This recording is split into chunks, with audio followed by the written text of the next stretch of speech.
fall from the outside. It burned from within, and the man history blamed for lighting the match may have been the only one trying to save it. On the night of July 18th, in the year 64 AD, a fire erupted in the shadow of the Circus Maximus that would consume 10 of Rome's 14 districts, kill thousands, reduce centuries of architecture to ash, and permanently fracture the relationship between an emperor and his people in ways that still echo in every political scandal, every media manipulation, every manufactured villain that power has ever needed to protect itself. The question that has haunted historians for 2,000 years is not simply whether Nero burned Rome. It is why, in the absence of definitive proof, we have been so desperate to believe that he did. If you are watching this and you believe in honest history, hit that like button right now and subscribe to this channel, because we are going to dismantle one of the oldest propaganda campaigns in the ancient world, brick by blackened brick. Drop a comment below and tell me, where in the world are you watching from? Pakistan, the UK, the United States, Egypt? I want to know, because this story belongs to all of us. And while you are down there, tell me, what should our next video be? The assassination of Julius Caesar, the true story of Cleopatra, the forgotten emperors who nearly saved Rome. Leave your suggestion and let's decide together. Long before Nero, Claudius, Caesar, Augustus, Germanicus ever drew breath, long before the Senate convened in marble halls or legions marched under eagle standards, the land that would become the most powerful empire the Western world had ever seen was home to something far more humble and far more mysterious. The Latin plain that cradled Rome was not empty when Romulus supposedly drew his sacred boundary in 753 BC. It was already thick with the traces of people who had been farming, trading, and building communities for thousands of years before anyone thought to call the place Rome at all. The Villanovan culture, named for a site near Bologna, flourished across central Italy between roughly 900 and 700 BC, cremating their dead, casting bronze weapons, and constructing wattle and daub huts on the 7 hills that would one day be crowned with the Pantheon, the Colosseum,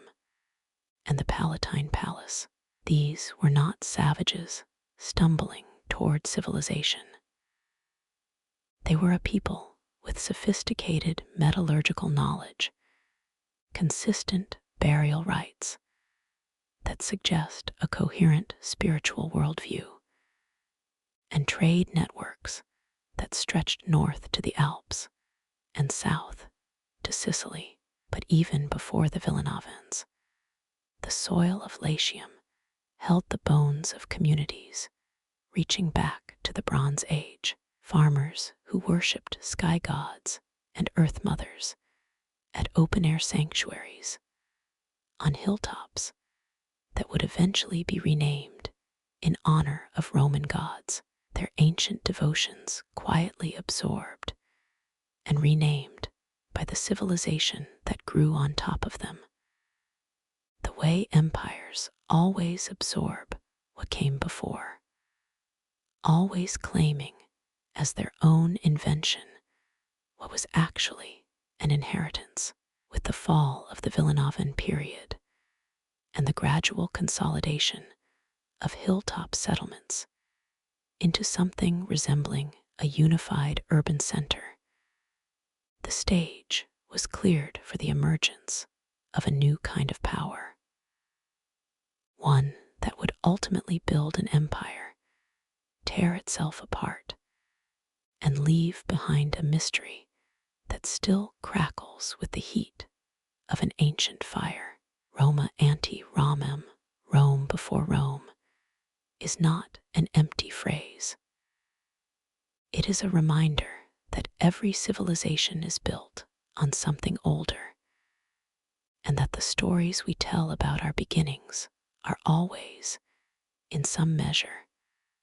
a decision about what we want to remember and what we prefer to forget. It was at this moment,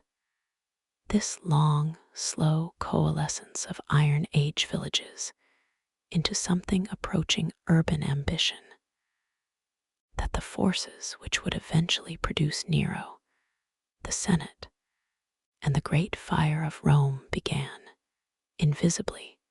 to accumulate. The city that Romulus supposedly founded on April 21st, 753 BC, was not born with marble temples and triumphal arches. It was born with a murder, the legend of Romulus killing his twin brother Remus, because Remus mockingly leaped over the sacred boundary that Romulus had plowed into the earth around Palatine Hill, is not just a founding myth. It is a political instruction manual, encoded in blood, about the absolute inviolability of borders, authority, and the will of the man who holds the plow. Whether Romulus was a historical figure, a mythological construct, or some confused folk memory of a genuine Bronze Age chieftain remains disputed among modern scholars. But the myth itself tells us something terrifyingly honest about the Roman character. Rome was founded on the premise that order, even violent, arbitrary, absolute order, is preferable to the chaos of competing claims. That foundational logic will matter enormously when we get to Nero, because the same logic that made Romulus a hero for killing Remus would eventually make Nero a monster for doing far less. The period of the Roman kingdom, spanning from the legendary founding in 753 BC to the expulsion of the last Etruscan king, Tarquinius Superbus, in 509 BC, is a period that exists in that uncomfortable borderland between history and mythology, where every event has been filtered through centuries of later Roman patriotic retelling, until the original reality is essentially unrecoverable. What we know or strongly suspect is that early Rome was not an independent Latin achievement. It was profoundly shaped architecturally, religiously, and politically by the Etruscans, the sophisticated civilization that dominated central Italy from roughly the 8th to the 3rd century BC. The Etruscans gave early Rome its kings, its engineering traditions, its religious auguries, its gladiatorial combat, and possibly the very concept of the toga. 7 kings are listed in the Roman tradition: Romulus, Numa Pompilius, Tullus Hostilius, Ancus Marcius, Tarquinius Priscus, Servius Tullius, and Tarquinius Superbus. 7 rulers across nearly 2.5 centuries, which already strains credulity, since it implies an average reign of roughly 35 years per king, longer than most modern heads of state manage. The later kings, the Tarquins, bear Etruscan names and are associated with the introduction of Etruscan-style kingship, sophisticated urban planning, including the construction of the Cloaca Maxima, Rome's great sewer system, one of the engineering wonders of the ancient world, and the first temple of Jupiter Capitolinus, begun by Tarquinius Priscus and completed under Tarquinius Superbus on the Capitoline Hill. The single greatest achievement of the kingdom period is paradoxically not a building or a battle, but a concept. The idea that the city of Rome was not merely the property of whoever held power at any given moment, but a community with a shared destiny, shared institutions, and shared obligations that transcended any individual king. This idea, res publica, the public thing, did not exist yet in formal terms, but it was gestating, and it was being shaped by each successive king's negotiation with the patrician families who controlled the land, the wealth, and the religious offices of early Rome. The tension between monarchical authority and aristocratic prerogative that would define the entire arc of Roman history from the kingdom through the Republic and deep into the imperial period was already audible in the footsteps of Romulus pacing the Palatine Hill, sword in hand, wondering how to keep the people in line without losing the support of the powerful families who put him there. Then the system broke. Tarquinius Superbus, Tarquin the Proud, proved too proud for Roman tastes, ruling as a tyrant in the Greek sense, dismissing the Senate, executing political enemies without trial, and most catastrophically allowing or enabling his son Sextus, Tarquinius, to rape the noblewoman Lucretia, whose subsequent suicide and the righteous fury it ignited among the Roman aristocracy provided the spark for the revolution of 509 BC, led by Lucius Junius Brutus, ancestor of the more famous Brutus, who would one day plunge a knife into Julius Caesar. The patricians expelled the Tarquin dynasty and established the Roman Republic, replacing the absolute power of a single king with the carefully balanced architecture of two annually elected consuls, a senate, various popular assemblies, and a rich array of magistracies designed to prevent any one man from accumulating the kind of power that Tarquinius Superbus had wielded. It was an elegant system, built entirely on the premise that the greatest danger to Rome was not an external enemy, but an internal one, a citizen who wanted too much. Remember that premise. We will need it when we stand in the ruins of 64 AD with the expulsion of Tarquinius Superbus and the formal establishment of republican institutions. The stage was cleared for 5 centuries of the most remarkable political experiment the ancient world had ever seen. An experiment that would ultimately destroy itself by producing men too great, too ambitious, and too necessary for a system designed to produce only equals. The early republic nearly died in its infancy, and the story of how it survived is the story of a people who discovered, through repeated near-death experiences, that collective stubbornness is more durable than any individual genius. The years immediately following the expulsion of the Tarquins were years of almost continuous crisis. The expelled king did not simply accept his fate.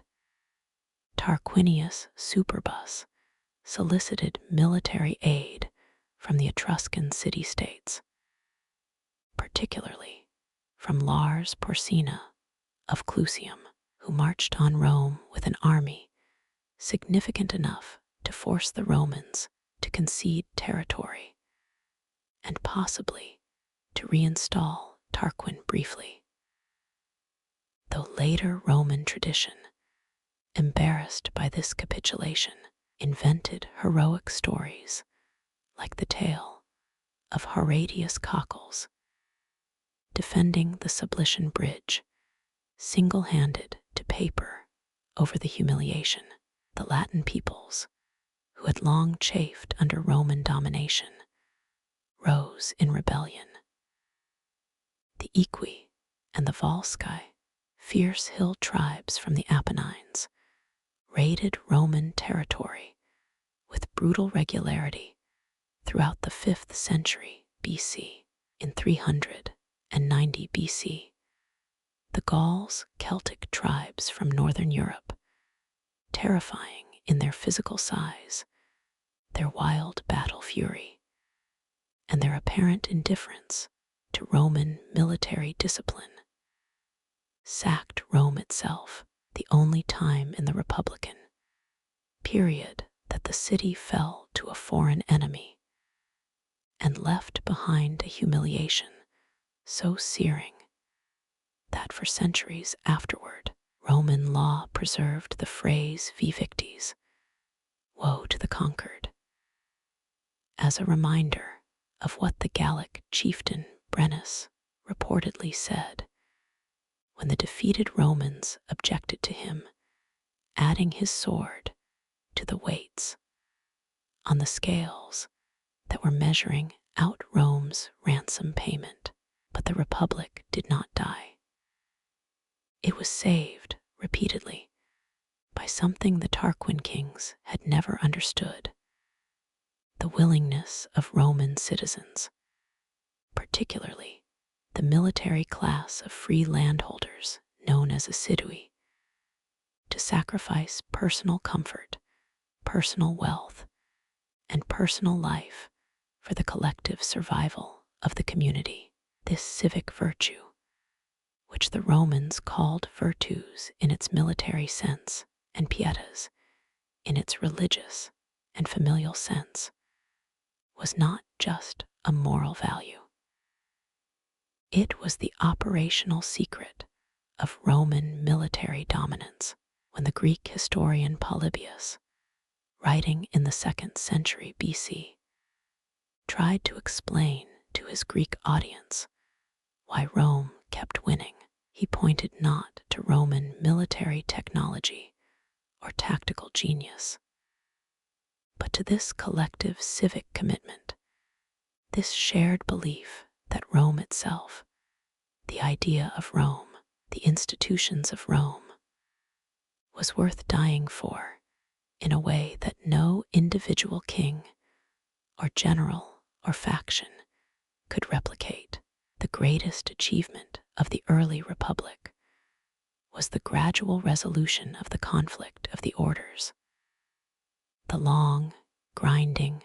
largely peaceful internal revolution by which the plebeians, the non-patrician free citizens of Rome,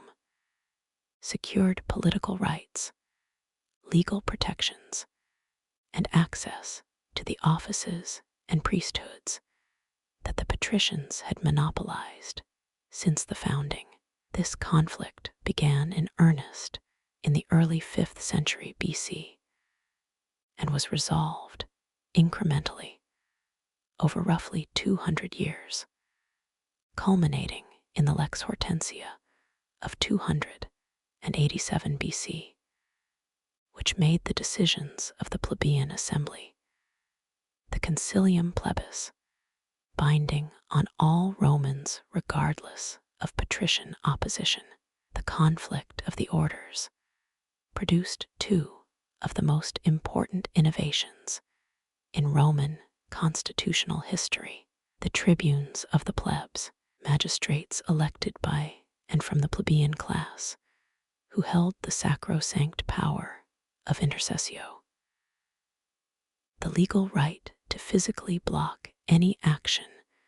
by any magistrate that threatened plebeian welfare, and the 12 Tables, Rome's first written law code, inscribed on bronze tablets in 451 BC, and displayed publicly in the Forum, making the law visible and knowable to every citizen, rather than being the secret oral tradition of the patrician priestly class. The 12 Tables were not sophisticated jurisprudence. They were blunt, often brutal, and reflected a society built on agricultural property, patriarchal family structures, and the distinction between free and slave. But they were public, and public law, even imperfect public law, is the foundation of civilization, because it tells citizens not just what the rules are, but that rules exist at all. That power is not arbitrary, that even the powerful are, in theory, bound by something larger than themselves. Yet the Republic's greatest strength, its distributed power structure, its insistence that no citizen accumulate too much, contained within it a fatal contradiction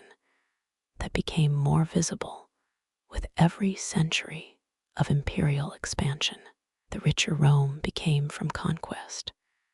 the more property concentrated in the hands of the senatorial and equestrian elite. The more property concentrated, the more small farmers, the backbone of the Roman legions, were pushed off their land by slave-worked latifundia, the great plantation estates that swallowed up the Italian countryside. The more small farmers lost their land, the more the army recruited from the landless urban poor, men who owed their livelihood and loyalty not to Rome, but to the general who paid them. And generals with personal armies are not tribunes defending the plebeian assembly. They are potential kings, which is precisely what the Republic was designed to prevent. However, before that contradiction fully erupted, Rome first had to confront the most dangerous external enemy it would ever face in the Republican period. An enemy who forced the Republic to the very edge of destruction, and in doing so, inadvertently proved that the Roman system of collective resilience was strong enough to survive even catastrophe. It was at this moment, the moment when Rome had consolidated control over most of the Italian peninsula and turned its eyes across the narrow waters of the Strait of Messina toward Sicily, that the stage was cleared for the greatest contest of the ancient Mediterranean world, a struggle between two civilizations so different in their values, their economies, and their visions of how power should be organized, that only one could survive. Carthage, cart letter 1E25 Adias Hachecti, New City in Phoenician, was the dominant power of the Western Mediterranean, a city-state on the North African coast in what is now Tunisia, founded by Phoenician colonists from Tyre, according to tradition, around 814 BC, and by the 3rd century BC, the center of a commercial empire that stretched from Spain to Libya and controlled the sea lanes through which the wealth of the ancient world flowed. The First Punic War, which began in 264 BC, when Rome intervened in a dispute between two Sicilian factions, and found itself unexpectedly at war with Carthage, lasted 23 years, cost both sides staggering numbers of ships and men, and ended in 241 BC with Rome's first overseas province, Sicily, and the first inklings that the Republic was capable of projecting power beyond Italy in ways that would fundamentally alter its character. But the Second Punic War, which Hannibal Barca of Carthage initiated in 218 BC by leading an army of roughly 50,000 men, nearly 40 war elephants, and thousands of allied cavalry across the Alps in the middle of winter. A feat of logistical audacity so staggering that Roman generals refused to believe it was happening, until Hannibal materialized on the Italian side of the mountains like an apparition from a nightmare. Was something categorically different. Hannibal did not simply threaten Rome. For 15 years, from 218 to 203 BC, he camped in Italy, won battle after battle in ways that left Roman generals looking like amateurs, and came within a very short distance of dismantling the Roman state entirely. At the Battle of the Trebia River in 218 BC, Hannibal destroyed a Roman army.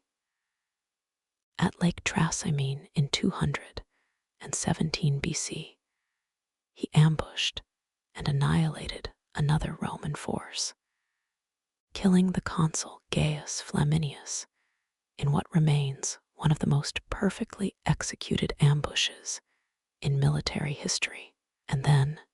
at Cannae in 216 BC, Hannibal orchestrated the single most lethal day in Roman military history, surrounding and destroying a Roman army of between 50,000 and 70,000 men. The exact numbers are disputed, but all ancient sources agree that the carnage was nearly incomprehensible, with Livy reporting that Hannibal's men grew tired of killing, and that the fields around Cannae were carpeted with Roman dead for miles. Estimates suggest somewhere between 47,000 and 70,000 Romans and allied soldiers died at Cannae in a single afternoon, which would make it one of the deadliest single days of combat in all of human history. What happened after Cannae tells you everything you need to know about the Roman Republic at its best. The Senate did not capitulate. The Roman people did not riot in despair or demand that their leaders negotiate. They mourned. Roman law prohibited more than 30 days of public mourning. And then they recruited, reformed, adapted, and kept fighting. They elevated Quintus Fabius Maximus, who had been mocked as Cunctator, the delayer, for refusing to meet Hannibal in open battle, and instead harassing his supply lines and denying him the decisive engagement he needed to force Rome to terms. And they followed his strategy with a patience that was, in the ancient world, almost unnatural. They sent Publius Cornelius Scipio, a general who was technically too young for his command, but who possessed a military imagination equal to Hannibal's, to Spain, where he destroyed Carthage's Iberian power base, captured the strategic city of Cartagena in a single brilliant operation in 209 BC, and then followed Hannibal to Africa, forcing the Carthaginian general to return home and face him at Zama in 202 BC, where Scipio, now called Africanus, defeated Hannibal decisively, ending the Second Punic War and establishing Rome as the unchallenged master of the Western Mediterranean. The cultural achievement of this era was architectural and spiritual simultaneously. The temple of Jupiter Capitolinus, rebuilt and expanded after the Gallic sack, became the symbolic center of Roman religious life, and the triumphs that Scipio Africanus and his successors paraded through its shadow transformed Roman public spectacle into a theater of imperial power, training the Roman people to understand their greatness in visual, dramatic terms, a habit of mind that would eventually produce the Colosseum, the gladiatorial games, and an emperor who believed that performance itself was governance. Then Rome turned on the broken Carthage, and in 146 BC, at the insistence of the senator Cato the Elder, who ended every speech regardless of topic with the phrase, Carthago delenda est, Carthage must be destroyed, besieged, sacked, enslaved, and demolished the city so thoroughly that Roman generals reportedly plowed salt into the ruins to ensure nothing would ever grow there again. The same year, 146 BC, Roman legions under Lucius Mummius sacked Corinth, one of the great cultural centers of the Greek world, and shipped its art treasures back to Rome in such quantities that, according to the story, Mummius warned the shippers that if they broke any of the artworks in transit, they would be required to replace them, demonstrating a magnificently unsophisticated relationship to the civilization he had just conquered. By the middle of the 2nd century BC, Rome controlled not just Italy, not just the Western Mediterranean, but the entire Mediterranean basin. And the question was no longer whether Rome would be an empire, but what kind of empire it would choose to be, and who would be allowed to choose. However, the very success that Scipio Africanus and his successors bought with their tactical genius and their soldiers' blood had poisoned the Republic. The wealth flowing into Rome from conquered territories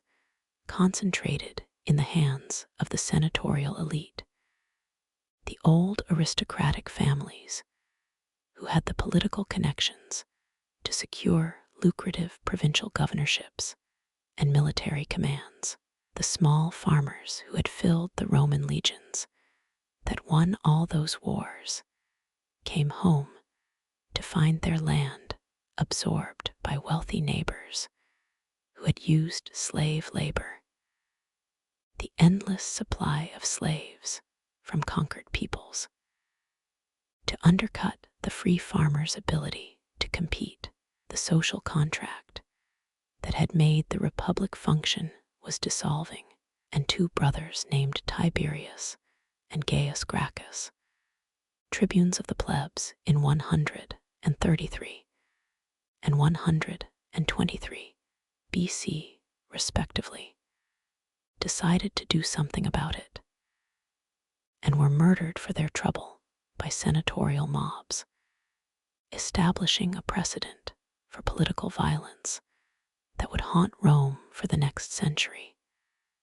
and eventually produce both Julius Caesar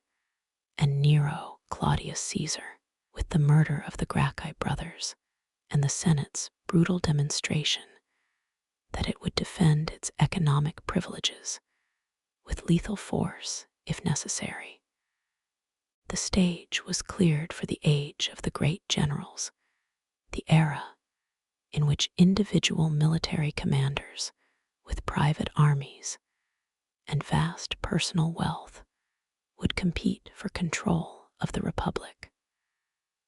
until the Republic itself was the casualty. The century between the murder of Tiberius Gracchus in 133 BC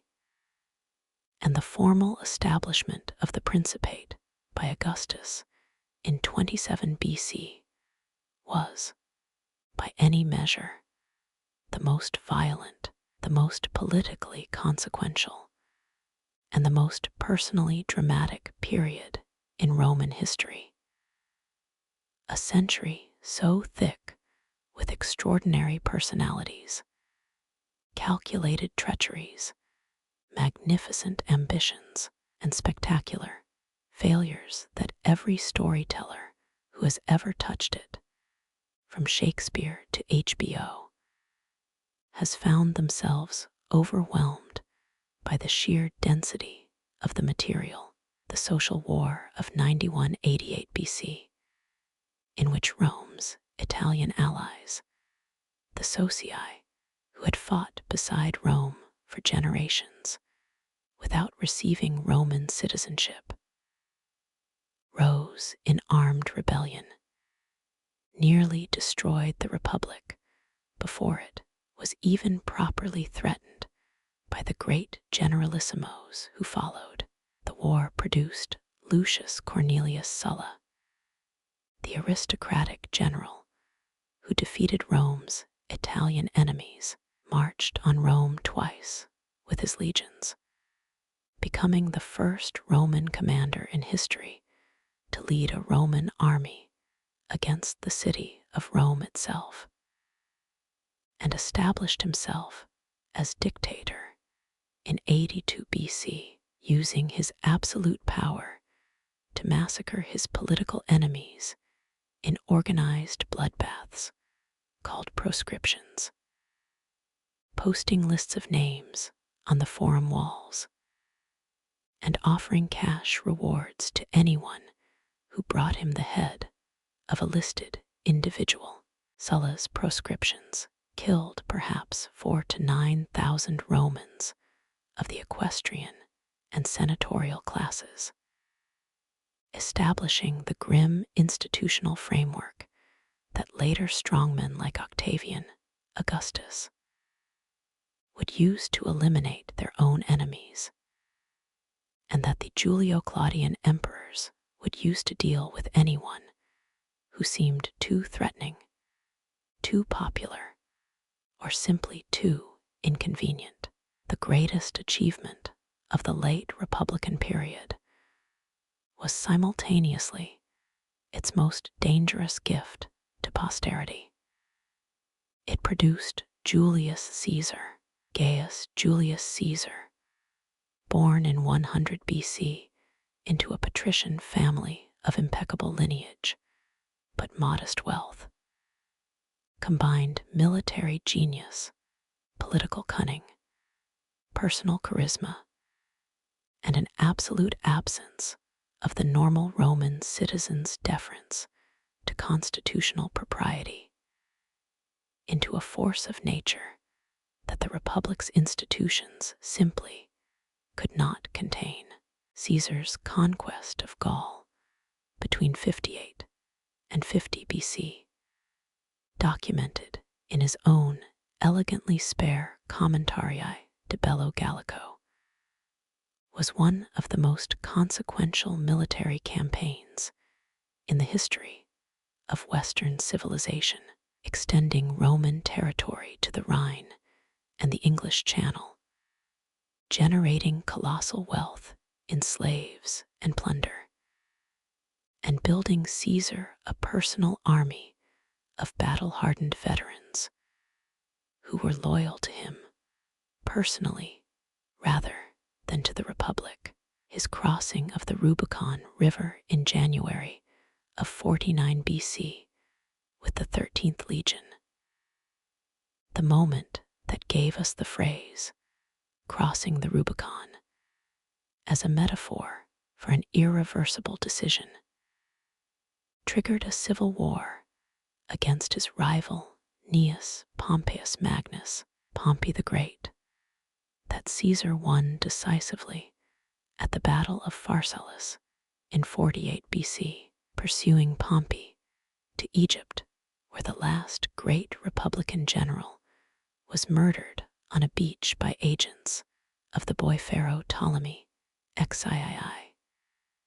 who hoped to ingratiate himself with the evident winner of Rome's civil war. Caesar swept through the eastern Mediterranean, defeated the remaining Pompeian forces in Africa and Spain, and returned to Rome as Dictator Perpetuo, dictator in perpetuity, an office he held with visible enjoyment and no apparent intention of ever relinquishing. Caesar's cultural legacy was immediate and lasting. He reformed the Roman calendar in 46 BC, producing the Julian calendar that, with modifications by Pope Gregory XIII in 1582, is still essentially the calendar that most of the world uses today. A fact so mundane in our daily lives that we never pause to reflect that every time we say July, we are speaking the name of a man murdered 2,070 years ago. He began ambitious architectural projects in Rome, reformed the legal system, extended citizenship to people in the provinces, planned a great library, and generally behaved as if the Republic was an administrative formality that he could simply redesign at will rather than the living political religion of several hundred years of Roman tradition. Then, on the Ides of March 15th, 44 BC, a group of senators calling themselves the Liberators, led by Marcus Junius Brutus and Gaius Cassius Longinus, stabbed Caesar 23 times on the floor of the theater of Pompey, where the Senate was meeting that day because the Senate House was under renovation. Caesar fell at the foot of a statue of Pompey, which is either a poetic coincidence or an extremely good story that later sources couldn't resist adding. The murder of Caesar did not restore the Republic. It triggered another series of civil wars, another round of proscriptions, this one ordered by Caesar's heir Octavian, his fellow triumvir Mark Antony, and their colleague Lepidus, and claiming among its victims the orator Cicero, whose severed hands were nailed to the rostra in the Forum, as a message to anyone who believed that elegant rhetoric could restrain raw power, and a prolonged struggle between Octavian and Mark Antony, the latter eventually entangled in his famous alliance and love affair with Cleopatra VII of Egypt. The struggle ended at the Battle of Actium in 31 BC, where Octavian's Admiral Marcus Agrippa defeated the combined fleet of Antony and Cleopatra, driving them both to suicide in Alexandria. The last Ptolemaic pharaoh died in 30 BC. Egypt became a Roman province, and Octavian was, as he had always intended to be, the undisputed master of the Roman world. Yet the killing of the Gracchi, the marching on Rome by Sulla, and then Caesar, the proscriptions, the civil wars, all of this had performed a kind of psychological surgery on the Roman political class, teaching them that the man who held real military power could do anything, that constitutional forms were theatrical props to be waved at the audience, while the real business of power happened behind the backdrop. When Octavian, now calling himself Augustus, the revered one, formally accepted the grant of extraordinary powers from a grateful Senate in 27 BC, both he and the Senate understood perfectly well that this was theater, that what they were performing was the fiction of a restored republic rather than the reality of one. Augustus kept the republican offices, kept the Senate, kept the elections, kept the magistracies, but concentrated the actual levers of power in his own hands through a clever assembly of individually unremarkable grants of authority that together amounted to absolute dominion. He controlled the armies. He controlled the treasury. He controlled foreign policy. He controlled the appointments of governors in provinces with significant military presence. He was the princeps, the first citizen, a term carefully chosen to avoid the word king or dictator, while meaning exactly those things. And the Senate and the people of Rome accepted this arrangement with overwhelming relief, because what Augustus offered them was the one thing that a century of civil war had made them crave above all else: peace, which the Romans called pax, and which Augustus marketed so brilliantly that his era became known as the Pax Romana, and which lasted, in some form, for over 200 years. With the fall of the Republic and the emergence of the Principate under Augustus, the stage was cleared for the most consequential dynasty in Roman history. A family so talented, so cursed, so prone to spectacular self-destruction that it read like the invention of a particularly sadistic playwright. We call it the Julio-Claudian dynasty, and it produced Rome's greatest administrator, Rome's most intellectually gifted emperor, Rome's most paranoid tyrant, and Rome's most misunderstood ruler. The last of the line, the man at the center of our investigation, Nero, Augustus Caesar, who ruled from 27 BC until his death in 14 AD, built not just an empire, but an imperial ideology, a complete system of beliefs, symbols, rituals, and narratives about what Rome was, what the emperor was, and what the relationship between them should be, assembled with the skill of a master political architect and the patience of a man who understood that durable power must be made to look natural rather than constructed. The physical transformation of Rome under Augustus was staggering in its ambition and its systematic completeness. He divided the city into 14 administrative districts each with its own local government and emergency services, replacing the organic chaos of the Republican city with a managed urban system. He built the Forum of Augustus, centered on the temple of Mars' altar, Mars the Avenger, built as a vow made before the Battle of Philippi in fulfillment of a promise to avenge Julius Caesar's murder,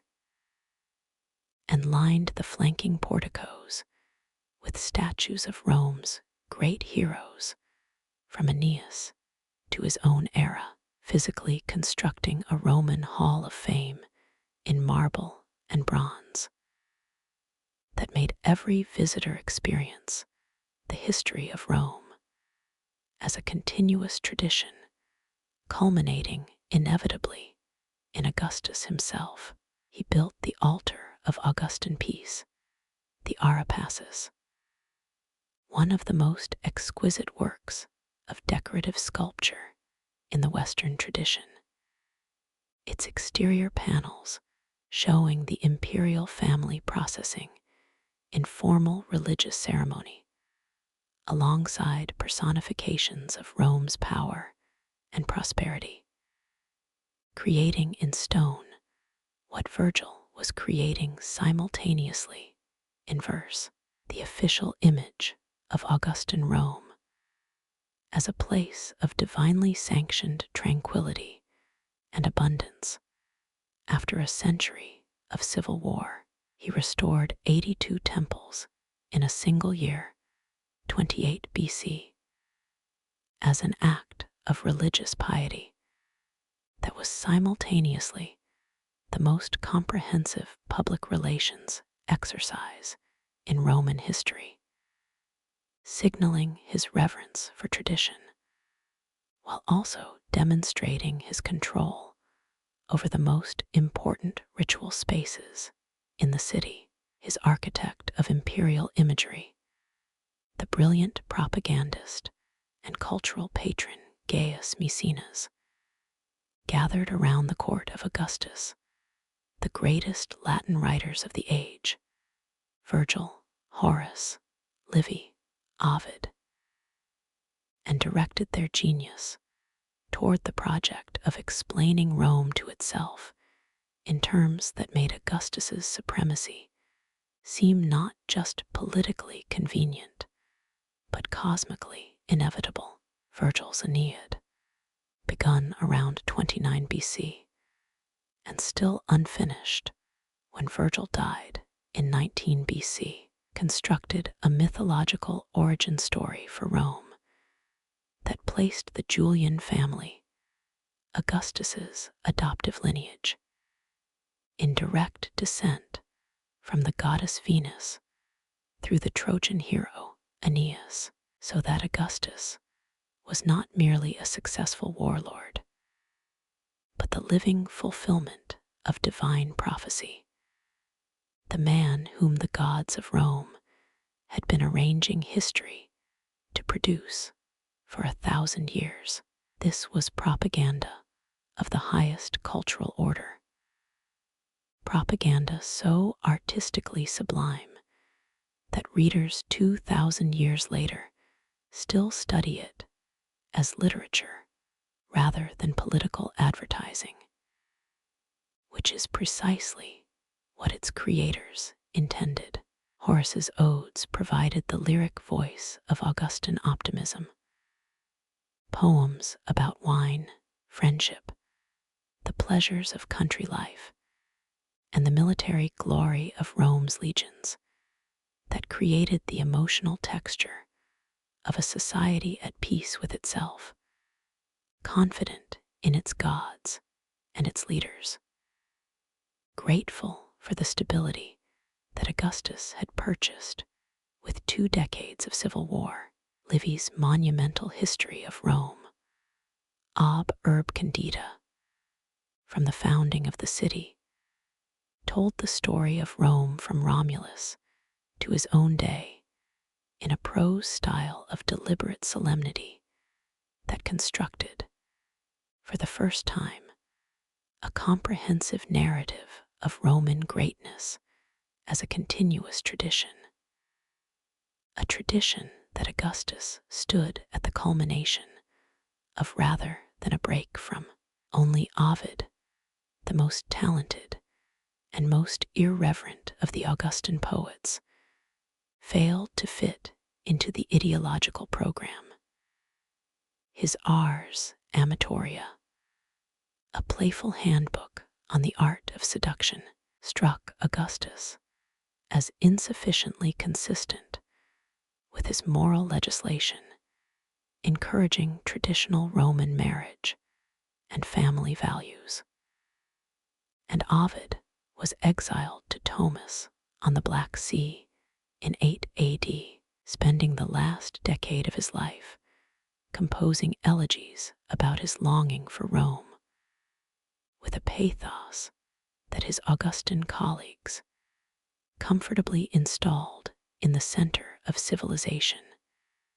never had to produce. The exile of Ovid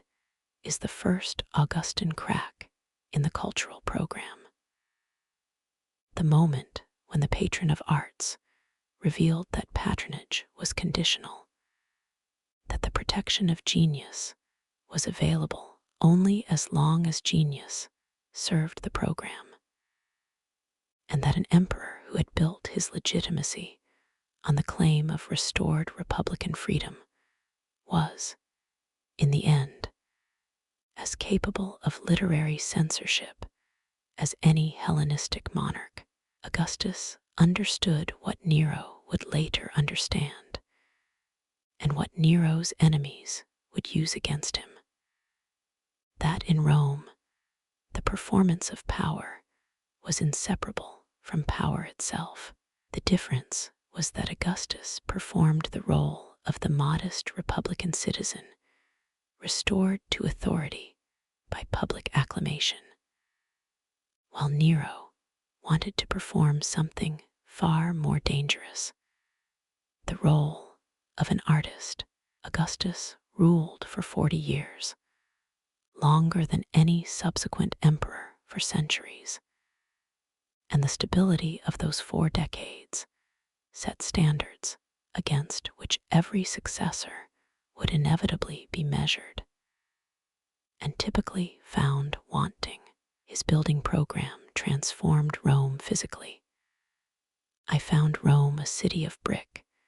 and left it a city of marble," he reportedly said. Constructing the Forum of Augustus,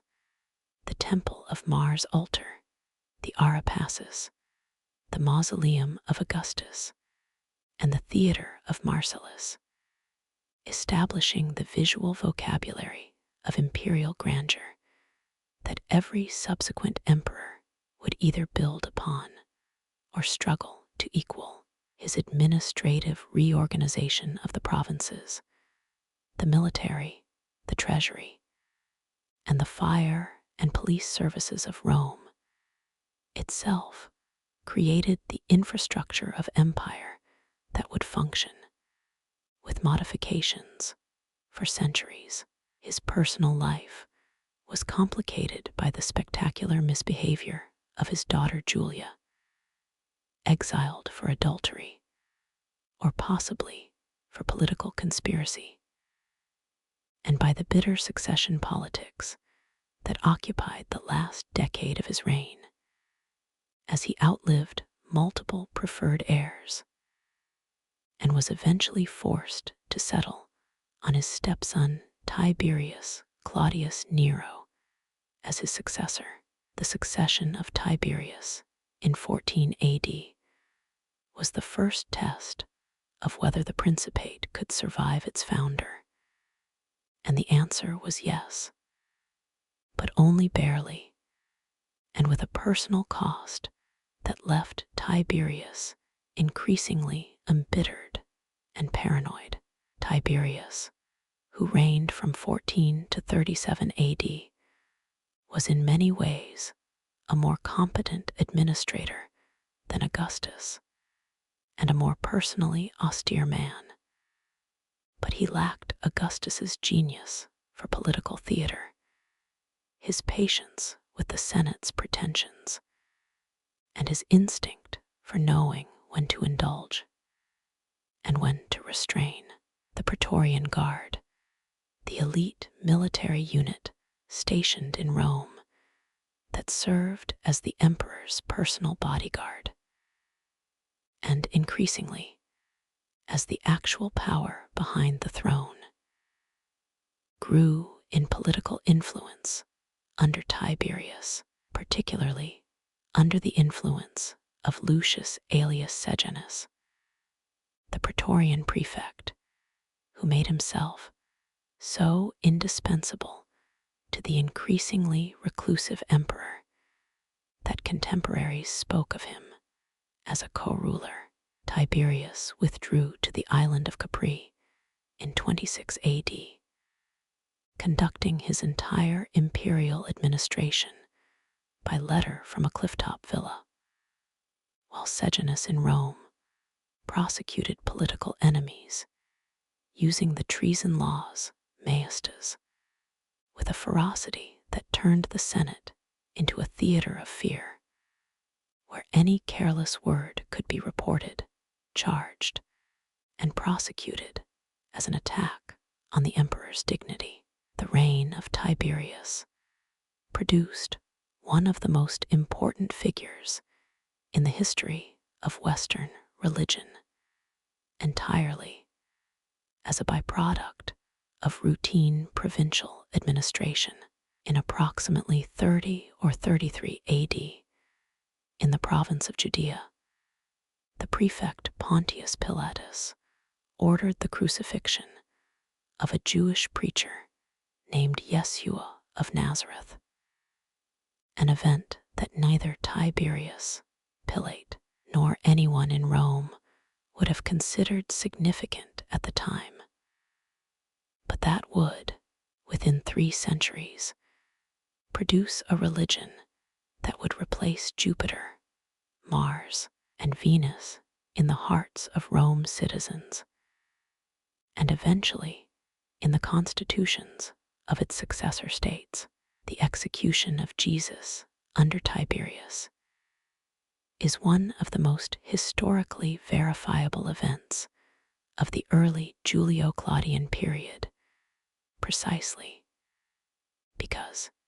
it was so unremarkable, routine provincial violence, forgotten the moment the paperwork was filed. Gaius Julius Caesar Augustus Germanicus, universally known as Caligula, a nickname meaning little boots that he acquired as a child growing up among his father Germanicus's legions, succeeded Tiberius in 37 AD and reigned until his assassination in January 41 AD, producing in less than 4 years a body of legend so extravagant, so lurid, and so consistently extreme that historians have argued for centuries over what is historically verifiable versus what is later senatorial character assassination dressed up as biography. What seems reasonably established is that Caligula began his reign with genuine popular enthusiasm, ended the maestas' prosecutions that had terrorized Rome under Tiberius, recalled exiles, and distributed gifts with generous extravagance. What also seems reasonably established, based on the convergent testimony of multiple ancient sources, is that sometime in the first year of his reign, Caligula suffered a serious illness, perhaps a nervous breakdown, perhaps encephalitis, perhaps what modern psychiatrists might diagnose as a severe episode of psychosis, triggered by the extraordinary stress of sudden absolute power, after which his behavior became, by any standard, extraordinary. the accusations leveled against Caligula by the senatorial sources, Suetonius, Cassius Dio, and to a lesser extent Philo of Alexandria, include incest with his sisters, the deliberate humiliation of senators, random executions of citizens and senators, alike for trivial or imaginary offenses, a declaration that he was a living god, and an alleged appointment of his horse, Incitatus, to the consulship, which most modern historians read as either a satirical performance designed to mock the Senate's pretensions, or a later invention altogether. Caligula was assassinated on January 24, 41 AD, by Praetorian tribunes led by Cassius Chaerea on a corridor beneath the Palatine Palace during the Palatine Games, and his assassination introduced a new and permanent element into Roman imperial politics. The Praetorian Guard, which had found Caligula's body cowering behind a curtain, and promptly escorted Claudius to the Praetorian camp, where it acclaimed him emperor, demonstrated that the soldiers who protected the emperor were also the soldiers who could dispose of him, and that the Praetorian prefect who controlled those soldiers was, in any realistic assessment of Roman power, the second most powerful man in the empire. Claudius, Tiberius Claudius Caesar Augustus Germanicus, reigned from 41 to 54 AD, and represents one of history's most spectacular political upsets, in the sense that he was genuinely talented, genuinely hardworking, and genuinely committed to the improvement of Roman administration in ways that his predecessors and successors were not, and almost nobody expected any of this, because Claudius had spent the first 50 years of his life being treated as a fool. He stammered, he limped,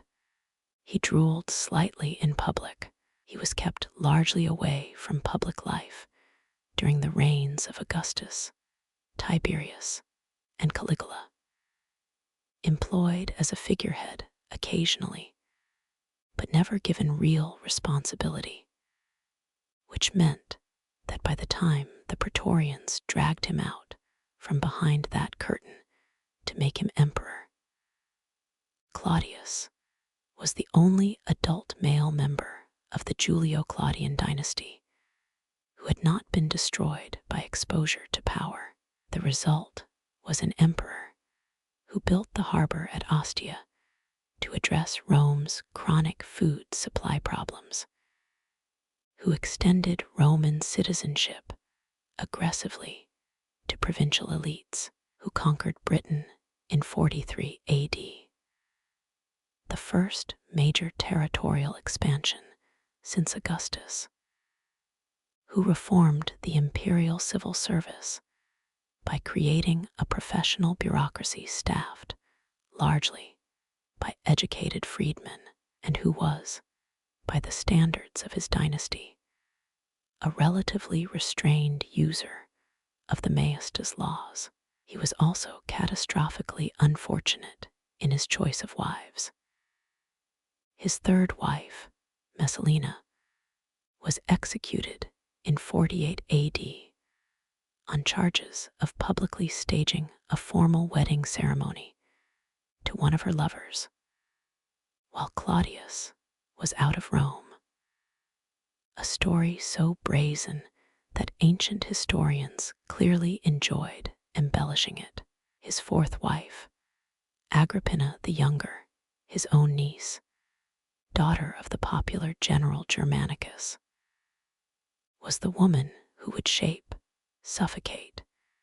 and eventually release the man who became Nero, and whose relationship with her son is one of the most psychologically complex and politically consequential mother-son dynamics in the history of the ancient world. Agrippina the Younger, born in 15 AD, was in the view of most ancient sources the most dangerous woman in Rome. A judgment that tells you as much about ancient Roman attitudes toward politically ambitious women as it does about Agrippina herself. But that also reflects a genuine assessment of her intelligence, her ruthlessness, and her long-term strategic thinking. She was the granddaughter of Augustus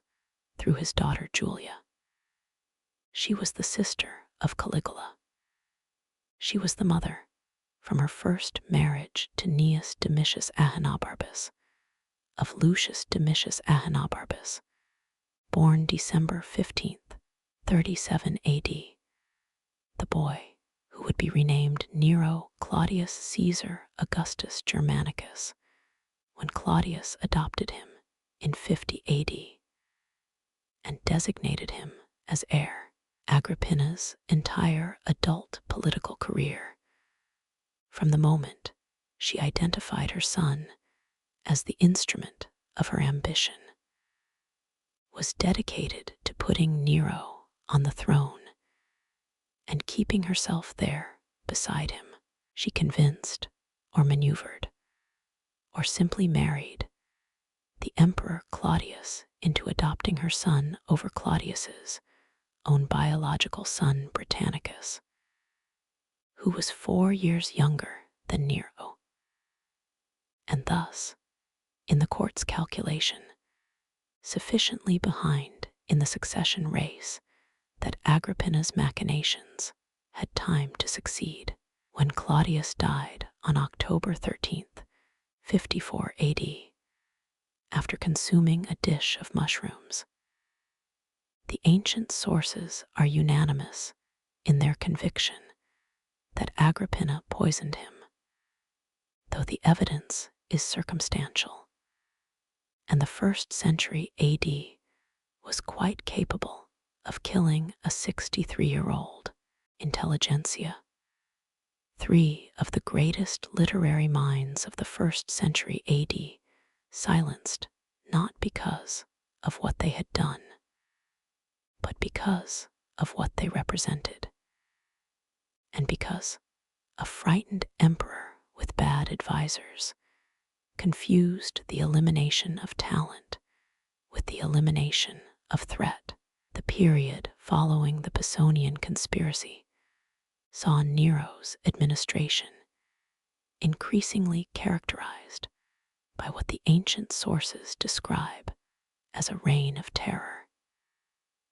though the exact number of executions and their political motivations must be carefully evaluated through the lens of senatorial bias. Tacitus, whose annals is our primary source for this period,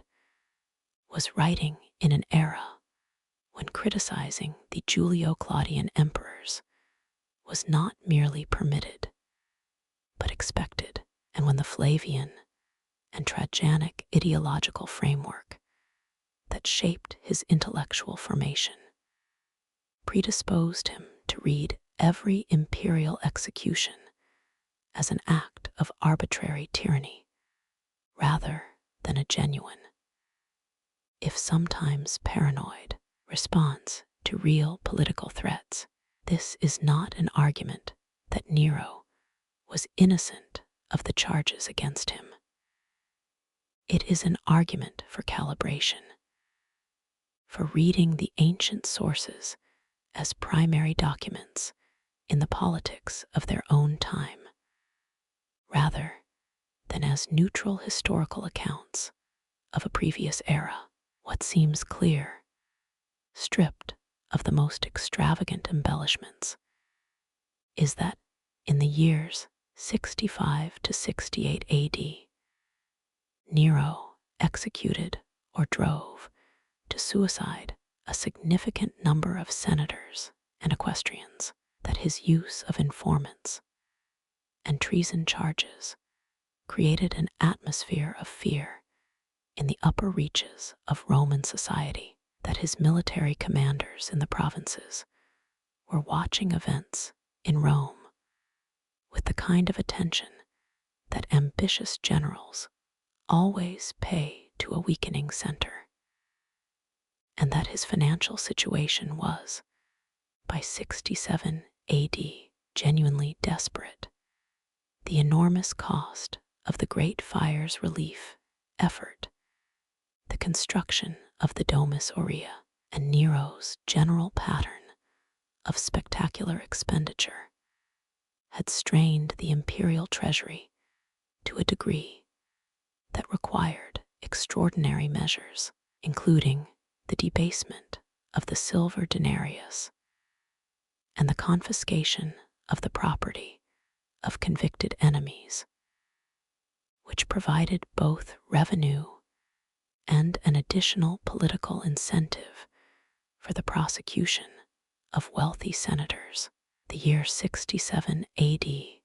found Nero in Greece, conducting a tour of the great Greek festivals that,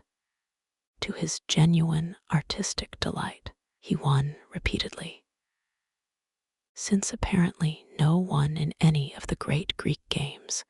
was willing to tell the Emperor of Rome that his performance was anything other than magnificent, and Nero, who is variously described as deluded about his talent and genuinely skilled within a tradition that Roman critics failed to appreciate, accepted his victories with the enthusiasm of a man who had found, for a brief period, the artistic validation he had always craved. He performed at the Pythian Games at Delphi, at the Isthmian Games at Corinth, at the Nemean Games, and at Olympia, winning the chariot race at Olympia despite falling from his chariot during the race,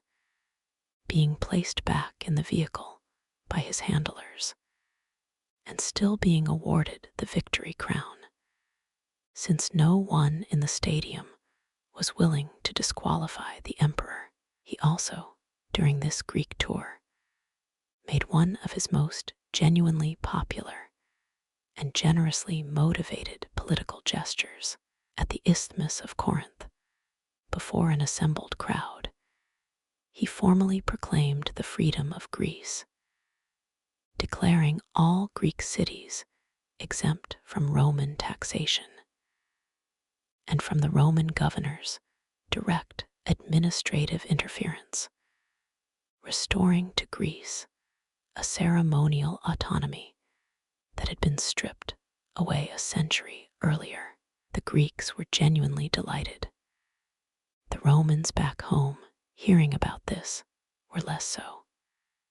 Then, from the west and the south, the storm broke. The governor of Gallia Lugdunensis,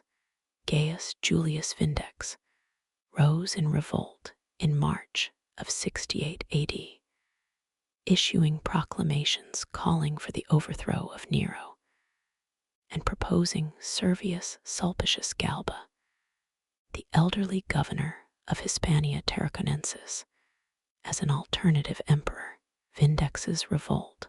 was suppressed by the Rhine legions under Lucius Virginius Rufus in May of 68 AD, and Vindex himself died, either in battle or by suicide, shortly afterward. But the suppression of Vindex's revolt did not restore stability, because Galba had accepted the nomination and continued his march toward Rome, and the critical weakness of Nero's position was now exposed. The Praetorian Guard, the one military force between Nero and any challenger, had been bribed by Galba's agent, the Praetorian prefect Nymphidius Sabinus, who convinced the guards that Nero had already fled and promised them a large cash donative from Galba if they transferred their loyalty. When Nero, who had been paralyzed by a combination of panic and the catastrophic failure of all his advisors to give him consistent, coherent guidance, tried to rally support in June of 68 AD, he found the Praetorian camp closed to him. The Senate declared him a public enemy, hostis publicus, which was a death sentence, since the traditional punishment for a public enemy of Rome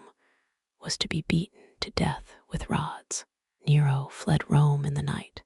with a tiny group of remaining freedmen, took refuge in a suburban villa owned by his freedman Phaon, and when soldiers arrived to arrest him, died on June 9th, 68 AD, apparently by his own hand, or more precisely, with the assistance of his secretary Epaphroditus, who helped him guide the blade at the age of 30. His reported last words, qualis artifex perio, what an artist dies in me, are either the most devastatingly self-aware epitaph ever pronounced, or a later invention so perfectly calibrated to the narrative of Nero as deluded aesthete that it cannot possibly be true. In either case, it is the sentence that history chose to remember, and history, as always, chose to remember the most convenient version. With the death of Nero and the extinction of the Julio-Claudian dynasty, the stage was cleared for the year of the four emperors, 69 AD, in which Galba, Otho, Vitellius, and finally Vespasian fought for the throne in the most explicit demonstration since the civil wars of the late Republic that the emperor's legitimacy rested on military force rather than dynastic legitimacy or senatorial approval. But the story of what Nero's reputation became after his death is, in many ways, the most revealing chapter of all, because the construction of the historical Nero, the monster emperor we all think we know, happened not during his reign, but in the century after it, through a process of deliberate ideological production that tells us far more about Roman political culture than it does about the man himself. Titus Flavius Vespasianus, who emerged from the chaos of the year of the four emperors to establish himself as emperor, and found the Flavian dynasty in 69 AD, faced a legitimacy problem that no amount of military success could entirely solve. He was a new man, a general from an equestrian family with no connection to the Julio-Claudian bloodline, seizing a throne that his predecessors had inherited by adoption and family succession. The Flavians needed, urgently, a political narrative that justified their seizure of power and distinguished their dynasty from the one they had replaced. And the most elegant solution was the simplest: make the Julio-Claudians into monsters and make yourself into the restorers of Roman virtue and order. This is not a cynical, modern interpretation of Flavian politics. It is what the sources themselves tell us, almost transparently. The Flavian building program in Rome was explicitly designed to erase and replace the most visible monument of Neronian excess, Vespasian began draining the artificial lake of the Domus Aurea and returning the land to public use. His son Titus continued the project and began constructing the Flavian amphitheater, the Colosseum, on the former lake site, and the enormous bronze colossus of Nero as the sun god that had stood at the entrance to the Golden House was rededicated as a generic sun god by having Vespasian's court sculptor modify the facial features, later rededicated again as Commodus, and later still had its face changed again. The most literally face-changing piece of political revisionism in the history of art, the Colosseum, built partly with the spoils of the Jewish war and the destruction of the temple in Jerusalem in 70 AD, was Rome's greatest public monument, and its location on the site of Nero's private lake was not accidental. It was a declaration, in brick and stone and concrete, that the Flavians had taken back from a tyrant the land he had appropriated for himself, and returned it to the people of Rome. Every gladiatorial fight, every public execution, every elaborate beast hunt staged in the Colosseum was a performance of the proposition that the Flavians, unlike Nero, understood that Roman public space belonged to the public. The writers who shaped the historical memory of Nero were all working within this Flavian and subsequently Trajanic intellectual framework. Pliny the Elder, who died in the eruption of Vesuvius in 79 AD, characteristically charging toward the disaster to observe it more closely, had lived through Nero's reign and wrote of it with personal animosity. Quintilian, Rome's greatest teacher of rhetoric, writing in the 90s AD under Domitian and Trajan, preserved the literary judgments that helped define which of Nero's artistic contemporaries were considered good and which were considered bad. A power of retrospective canonization with obvious political dimensions. But the three figures most responsible for the Nero we think we know are Gaius Suetonius Tranquillus, Publius Cornelius Tacitus, and Cassius Dio, writing respectively in the early 2nd century, the early 2nd century, and the early 3rd century AD. Suetonius, writing his life of Nero as part of the lives of the 12 Caesars, produced what amounts to the ancient world's most effective tabloid biography, a compendium of scandals, perversions, cruelties, and absurdities arranged to construct a portrait of Nero as a man consumed by every vice known to the Roman imagination, arranged with the organizational principle of thematic deterioration rather than chronological nuance. Suetonius's Nero performs on stage like an amateur showman desperate for attention, murders his mother with apparent relish, kicks his pregnant wife Poppaea Sabina to death. A story that appears in Suetonius and Cassius Dio, and is usually accepted at face value by later historians despite the difficulties of verification. Watches Rome burn from a tower while composing poetry and engages in a comprehensive catalog of sexual deviancies that cover several pages and read, to a modern eye, rather like a checklist of behaviors that Roman moral philosophy was particularly eager to stigmatize. Suetonius was not fabricating everything. He had access to the imperial archives, but he was selecting from those archives with a purpose, and that purpose was the construction of a certain kind of emperor for a certain kind of audience. Tacitus, by contrast, is more careful, more honest about the limits of his knowledge, and more genuinely interested in the political mechanisms of Nero's reign. But he shares Suetonius's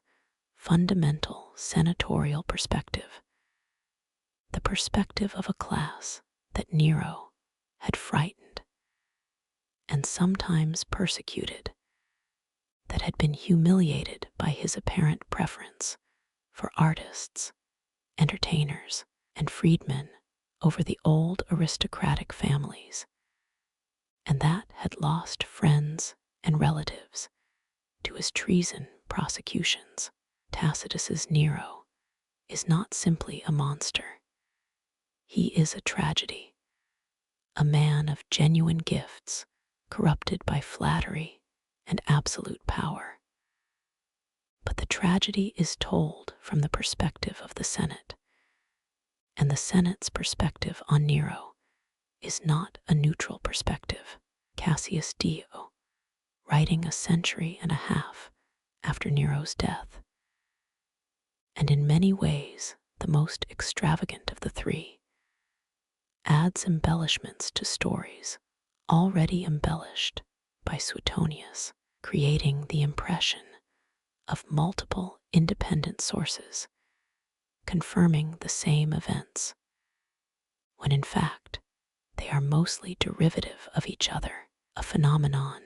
that historians call source contamination, and that has bedeviled ancient biography for as long as scholars have been reading it. The most revealing moment in the posthumous myth-making of Nero is the phenomenon of the Nero redivivus legend, the belief, widespread in the eastern provinces of the Roman Empire for decades after 69 AD,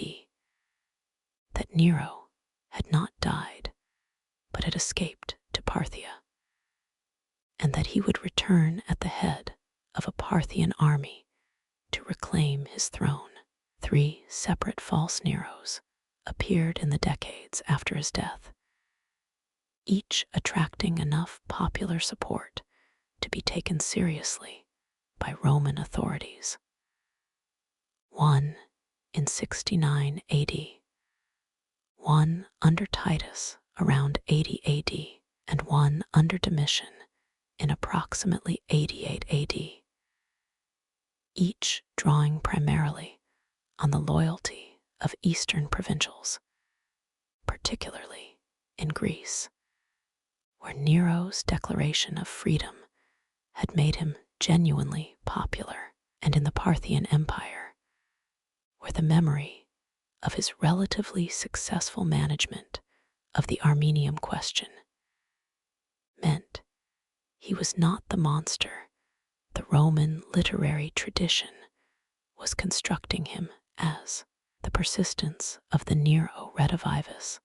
legend into the 2nd century, and even in Christian apocalyptic literature into much later periods, is the clearest evidence we have that the monolithic condemnation of Nero by the Roman literary tradition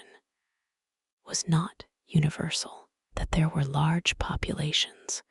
within and adjacent to the Roman world who experienced his reign differently from the senatorial class, whose voices dominate our sources, and who mourned his passing rather than celebrating it. The man the Senate called a tyrant was the man the Greeks called their liberator. The man Suetonius described as a public performer, embarrassing the dignity of the imperial office, was the man who, in the tradition preserved in parts of the Sibylline oracles, a body of Jewish and Christian apocalyptic prophecy from the 1st and 2nd centuries AD, was described as a figure of terrible divine punishment, which is theologically a very different thing from being a buffoon. In the East, Nero was not ridiculous. He was frightening, and there is something honest in that description that the Western satirical tradition loses entirely. The fire and the fiddle, the murdered mother, the kicked wife, the persecution of the Christians, the building of a golden house on the ruins of the city he burned. These are the images that history selected, preserved, embellished, and transmitted. And each of them contains a kernel of something real, wrapped in layers of political calculation, literary construction, theological interpretation, and simply the human fondness for a villain who explains everything. The most honest conclusion that modern historical scholarship can reach about Nero, Claudius, Caesar, Augustus Germanicus is not that he was innocent. Later writers have found deeply intriguing is that the fire was deliberately set, but not by Nero. Tacitus mentions, almost as an aside, that some suspected Christian arsonists, motivated by an apocalyptic theology that welcomed the destruction of the city they saw as the whore of Babylon. Most modern historians consider this hypothesis unlikely to have much factual basis, and primarily significant as evidence of the existing Roman suspicion of the Christian community, a suspicion that Nero would brutally exploit. What do we actually know, archaeologically and historically, about the fire's origin and spread? Modern archaeological investigation of the areas Tacitus identifies as the fire's starting point and primary burn zones has confirmed the general topography of his account. The Circus Maximus area shows evidence of severe destruction, consistent with a 1st century catastrophic fire, and the rebuilding patterns in the districts Tacitus names as most severely damaged are consistent with the sudden elimination of the previous built fabric and rapid reconstruction on a new, more regularized street plan. The Domus Aurea, Nero's new palace complex, was indeed built on land that appears to have been cleared by the fire, occupying roughly 100 to 300 acres, depending on whose estimate you use. Ancient sources say 300. Modern archaeologists lean toward the lower end, between the Palatine, Caelian, and Esquiline hills. The Golden House included an entrance vestibule large enough to contain a 30-meter bronze colossus of Nero as the sun god, a huge artificial lake, which Vespasian would later drain to build the Colosseum, formal gardens, a network of spectacularly decorated reception rooms, and an octagonal dining room with a revolving ceiling that scattered flowers and perfume on the guests below, a piece of engineering so extraordinary that it was excavated in the 16th century and reportedly stunned the Renaissance artists who crawled through its vaulted rooms, including Raphael and Michelangelo, who were so overwhelmed by the painted ceilings that they pioneered a new decorative tradition called grotesque work, grottesco, in honor of the buried rooms, the grot,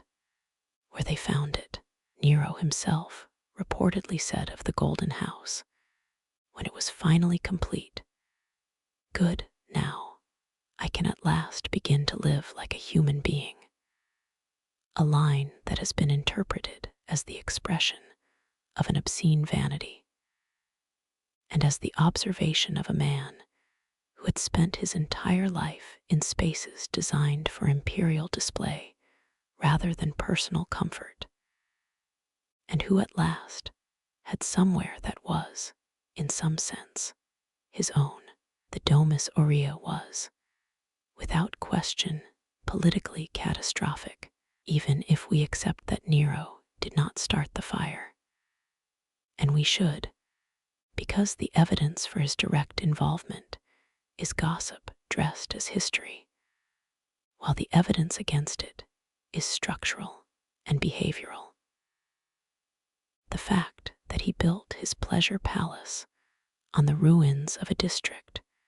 where thousands of Roman citizens had lost their homes and livelihoods was a political wound that never healed. The ancient sources are unanimous in their account of the popular reaction.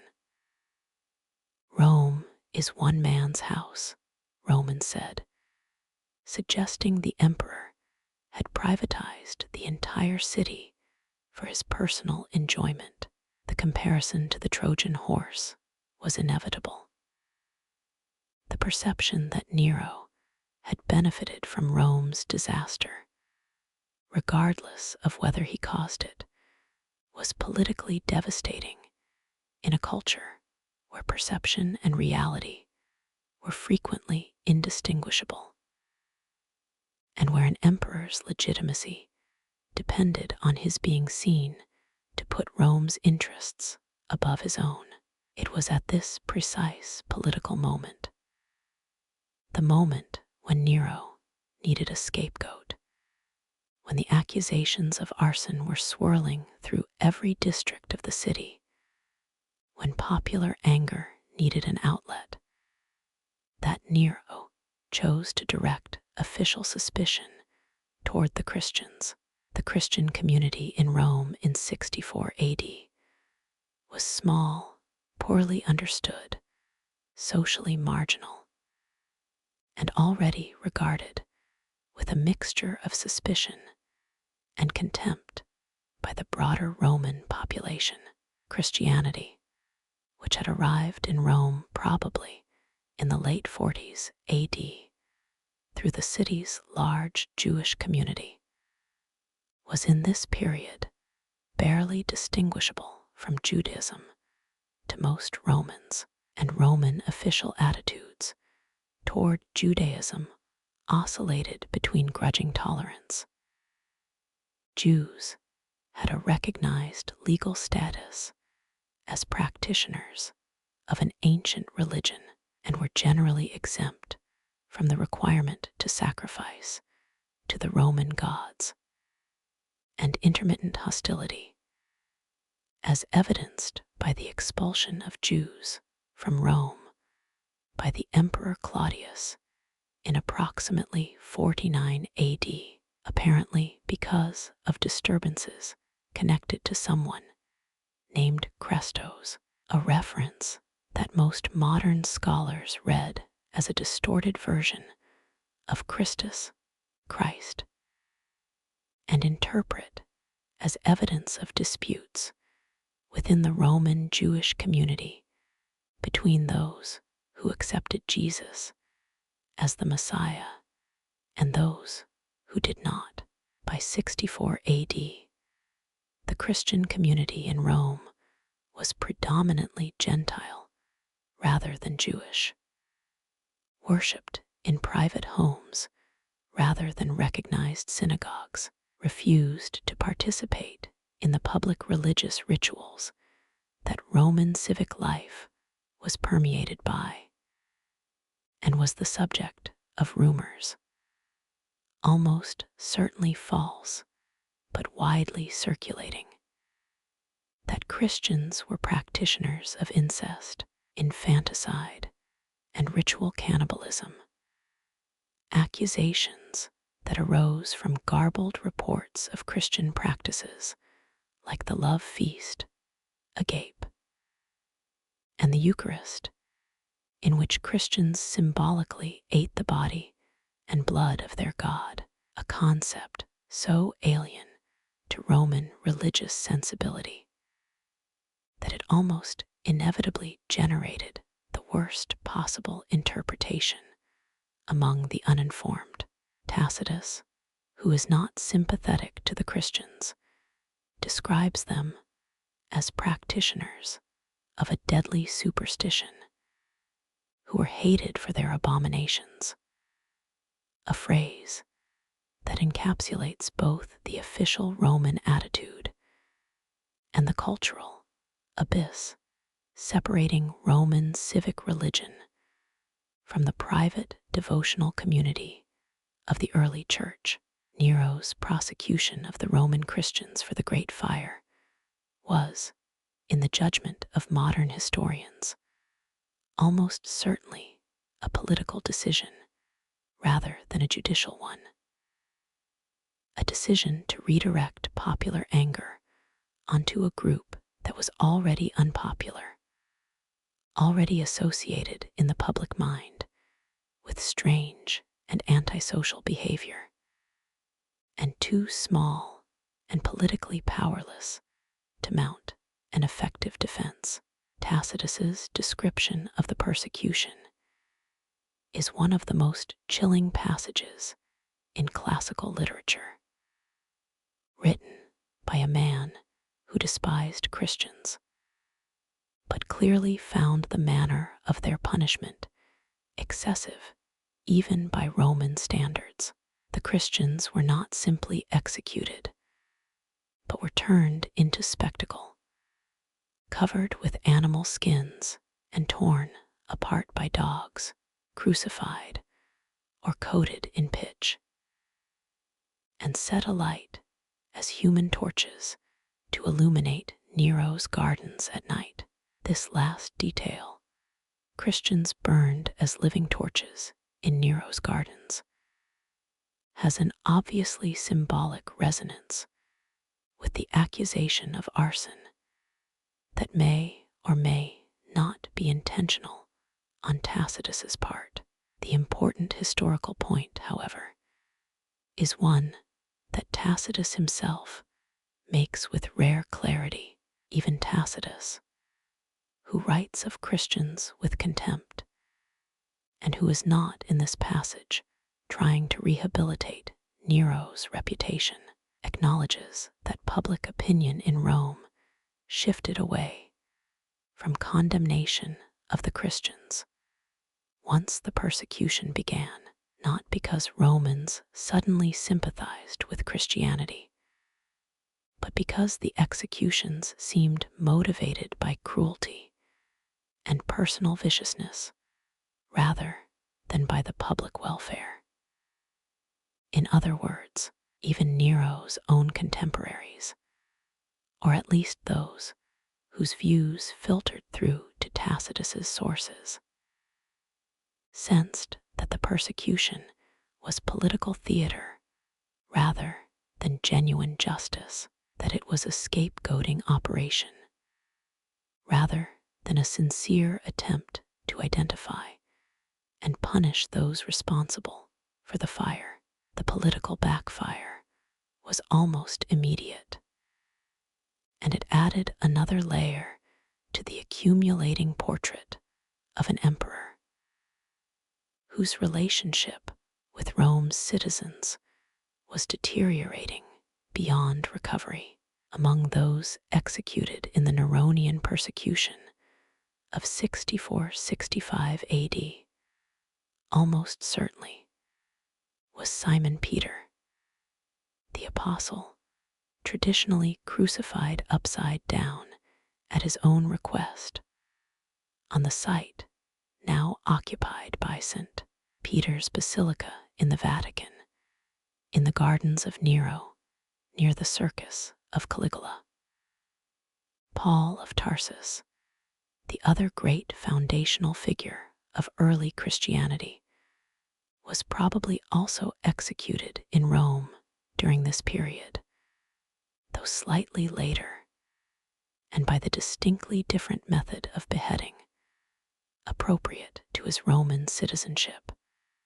which made crucifixion legally inapplicable to him. The irony, if the word can be applied to something this consequential, is staggering. Nero's persecution of the Roman Christians, intended to deflect attention from accusations of arson and serve as a short-term political pressure release valve, instead created the foundational martyrdom narrative around which a religion would construct its identity for centuries, produced the most venerated burial sites in the Christian world, and permanently associated the name of Nero with the antithesis of Christian values in a tradition of interpretation that would make him, in medieval Christian theology, a proto-antichrist and an archetype of all that power could do when it turned against God. The man who burned Rome became the man who burned Christians, and the second accusation proved far more durable than the first, because the Christians built institutions that survived, and institutions write histories. The Domus Aurea gleamed on its elevated ground above the charred ruins, its golden facade catching the Italian sun, its gardens and artificial lake spread across what had been some of Rome's most densely populated neighborhoods, and in its construction, begun almost immediately after the fire, with an urgency that did not escape contemporary notice, lay the most damaging piece of circumstantial evidence against Nero's claim that the fire was accidental, whether or not Nero ordered the fire set. The fact that he built his enormous personal pleasure complex on the cleared ground created a narrative of causality so intuitively satisfying, so politically serviceable to his enemies, and so visually legible to anyone standing in the ruins of their former neighborhood and looking up at the gleaming new palace, that no amount of historical nuance has ever fully dispelled it. In Rome, as in all political cultures before and since, the man who benefits from a catastrophe will always be the first suspect, and the difficulty of proving a negative, proving that you did not order something, is the fundamental asymmetry on which political character assassination has always relied. The discovery, in April of 65 AD, of what ancient sources call the Pisonian conspiracy, a broad plot among senators, equestrians, praetorian officers, and at least one future emperor to assassinate Nero and replace him with the senator Gaius Calpurnius Piso, a man distinguished principally by his personal popularity and his complete absence of the qualities that made Nero both dangerous and genuinely talented, marked the moment at which the last pretense of normalcy in Nero's reign dissolved. The conspiracy was large, encompassing somewhere between 40 and 60 identifiable participants according to Tacitus, and its discovery via an informant named Epicurus, a freedwoman who had rather imprudently attempted to recruit a naval officer to the cause, triggered a wave of arrests, interrogations, and executions that consumed some of the most prominent names in Rome. The story of Epicurus herself is one of the most remarkable in the entire history of the Pisonian conspiracy. Arrested, questioned, and tortured without revealing a single name or detail of the conspiracy, she returned to be tortured again the following day by being carried in a sedan chair because her dislocated limbs made walking impossible. And rather than betray her fellow conspirators under a second round of torture, she used the strap of her own brassiere tied to the sedan chair to hang herself, becoming the embodiment of a courage and loyalty that Tacitus, who despised the conspiracy's political goal, could not help but admire, noting with his characteristic ironic bitterness that a freedwoman had shown more fortitude than all the freeborn senators and knights, who immediately proceeded to name every associate they could think of in hopes of buying their own survival. Seneca, Nero's former tutor, was ordered to commit suicide, his actual involvement in the plot being dubious, but his symbolic association with the Senate's discontent making him too dangerous to leave alive. Or so the logic apparently ran. Seneca's death was conducted with a stoic theatricality that his philosophical tradition essentially required of him. He opened his veins in the traditional manner, discovered that old age and his vegetarian diet had slowed his blood to the point of inefficiency, asked for hemlock as a backup, found that too slow as well, and was finally carried to a hot bath where the steam accelerated his death. A 3-stage suicide that his friends watched and recorded, and that Tacitus describes in a passage of extraordinary literary craft, making Seneca's death a performance of philosophical integrity that indicted his killer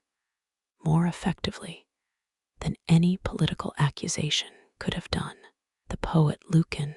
Seneca's nephew, and one of the finest Latin poets of the 1st century AD, author of the Pharsalia, his epic about the civil war between Caesar and Pompey, a poem that pointedly celebrated the Republican side of that conflict, and thus constituted a kind of standing literary rebuke to the Julio-Claudian dynasty,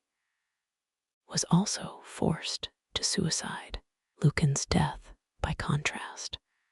was significantly less dignified. He reportedly recited his own lines, describing a dying soldier's symptoms as he bled out, which is either the behavior of a man so thoroughly committed to his art that he found the literary application even in his final moments, or the behavior of a man so frightened that he retreated into the only framework he had for organizing experience. Petronius Arbiter, the brilliant author of the Satyricon, Rome's most sophisticated satirical novel, a raucous, hilarious, deeply strange text that gives us an extraordinarily vivid picture of Roman social life at every level, from the slave quarters to the dinner parties of the nouveau-rich freedmen, committed suicide while composing a lengthy and wickedly funny list of Nero's sexual debaucheries, which he sealed and sent to the emperor before dying. As a final act of defiant aestheticism that struck his admirers as the most perfectly Petronius thing he could have done, the loss of Seneca, Lucan, and Petronius in a single year represents an intellectual and cultural catastrophe comparable to what later centuries would call a purge of the, but that he was human, brilliant, and vain, and frightened, and genuinely talented, and genuinely cruel, and genuinely well-intentioned, and genuinely catastrophic. A man who governed a world empire at 16, murdered his mother at 22, watched his city burn at 26, and died at 30 with not a single natural ally left in Rome, but with half the eastern Mediterranean convinced that he would return. That is not the story of a simple monster. It is something far more disturbing and far more illuminating. The story of what power does to a person, and what a person can do with power when the institutions that are supposed to constrain it have already been hollowed out by a century of civil war and dynastic paranoia. It was at this moment, the moment when the Flavian dynasty sat on the throne of a Rome still physically and psychologically scarred by the year of the 4 emperors, still processing the trauma of Nero's reign and its violent end, that Rome attempted something remarkable, a conscious redesign of the imperial office, a deliberate effort to build into the system the constraints that the Julio-Claudian model had so catastrophically lacked. Vespasian, who reigned from 69 to 79 AD, was the exemplary practical administrator, a man of blunt Italian farmer stock manners, who enjoyed displaying his earthiness as a contrast to Julio-Claudian artistic pretension, who stabilized the finances devastated by Nero's spending and the civil wars, who restored senatorial dignity by treating the Senate as a genuine consultative body rather than a stage for imperial display, and who, with the pointed symbolism of a man who understood political theater even while affecting to despise it, began the Colosseum and restored Rome's public spaces to public use. His son Titus, who succeeded him in 79 AD, reigned for only 26 months, but is remembered as one of Rome's most genuinely beloved emperors, partly because of his compassionate and energetic response to the twin disasters of his reign. The eruption of Vesuvius in August of 79 AD,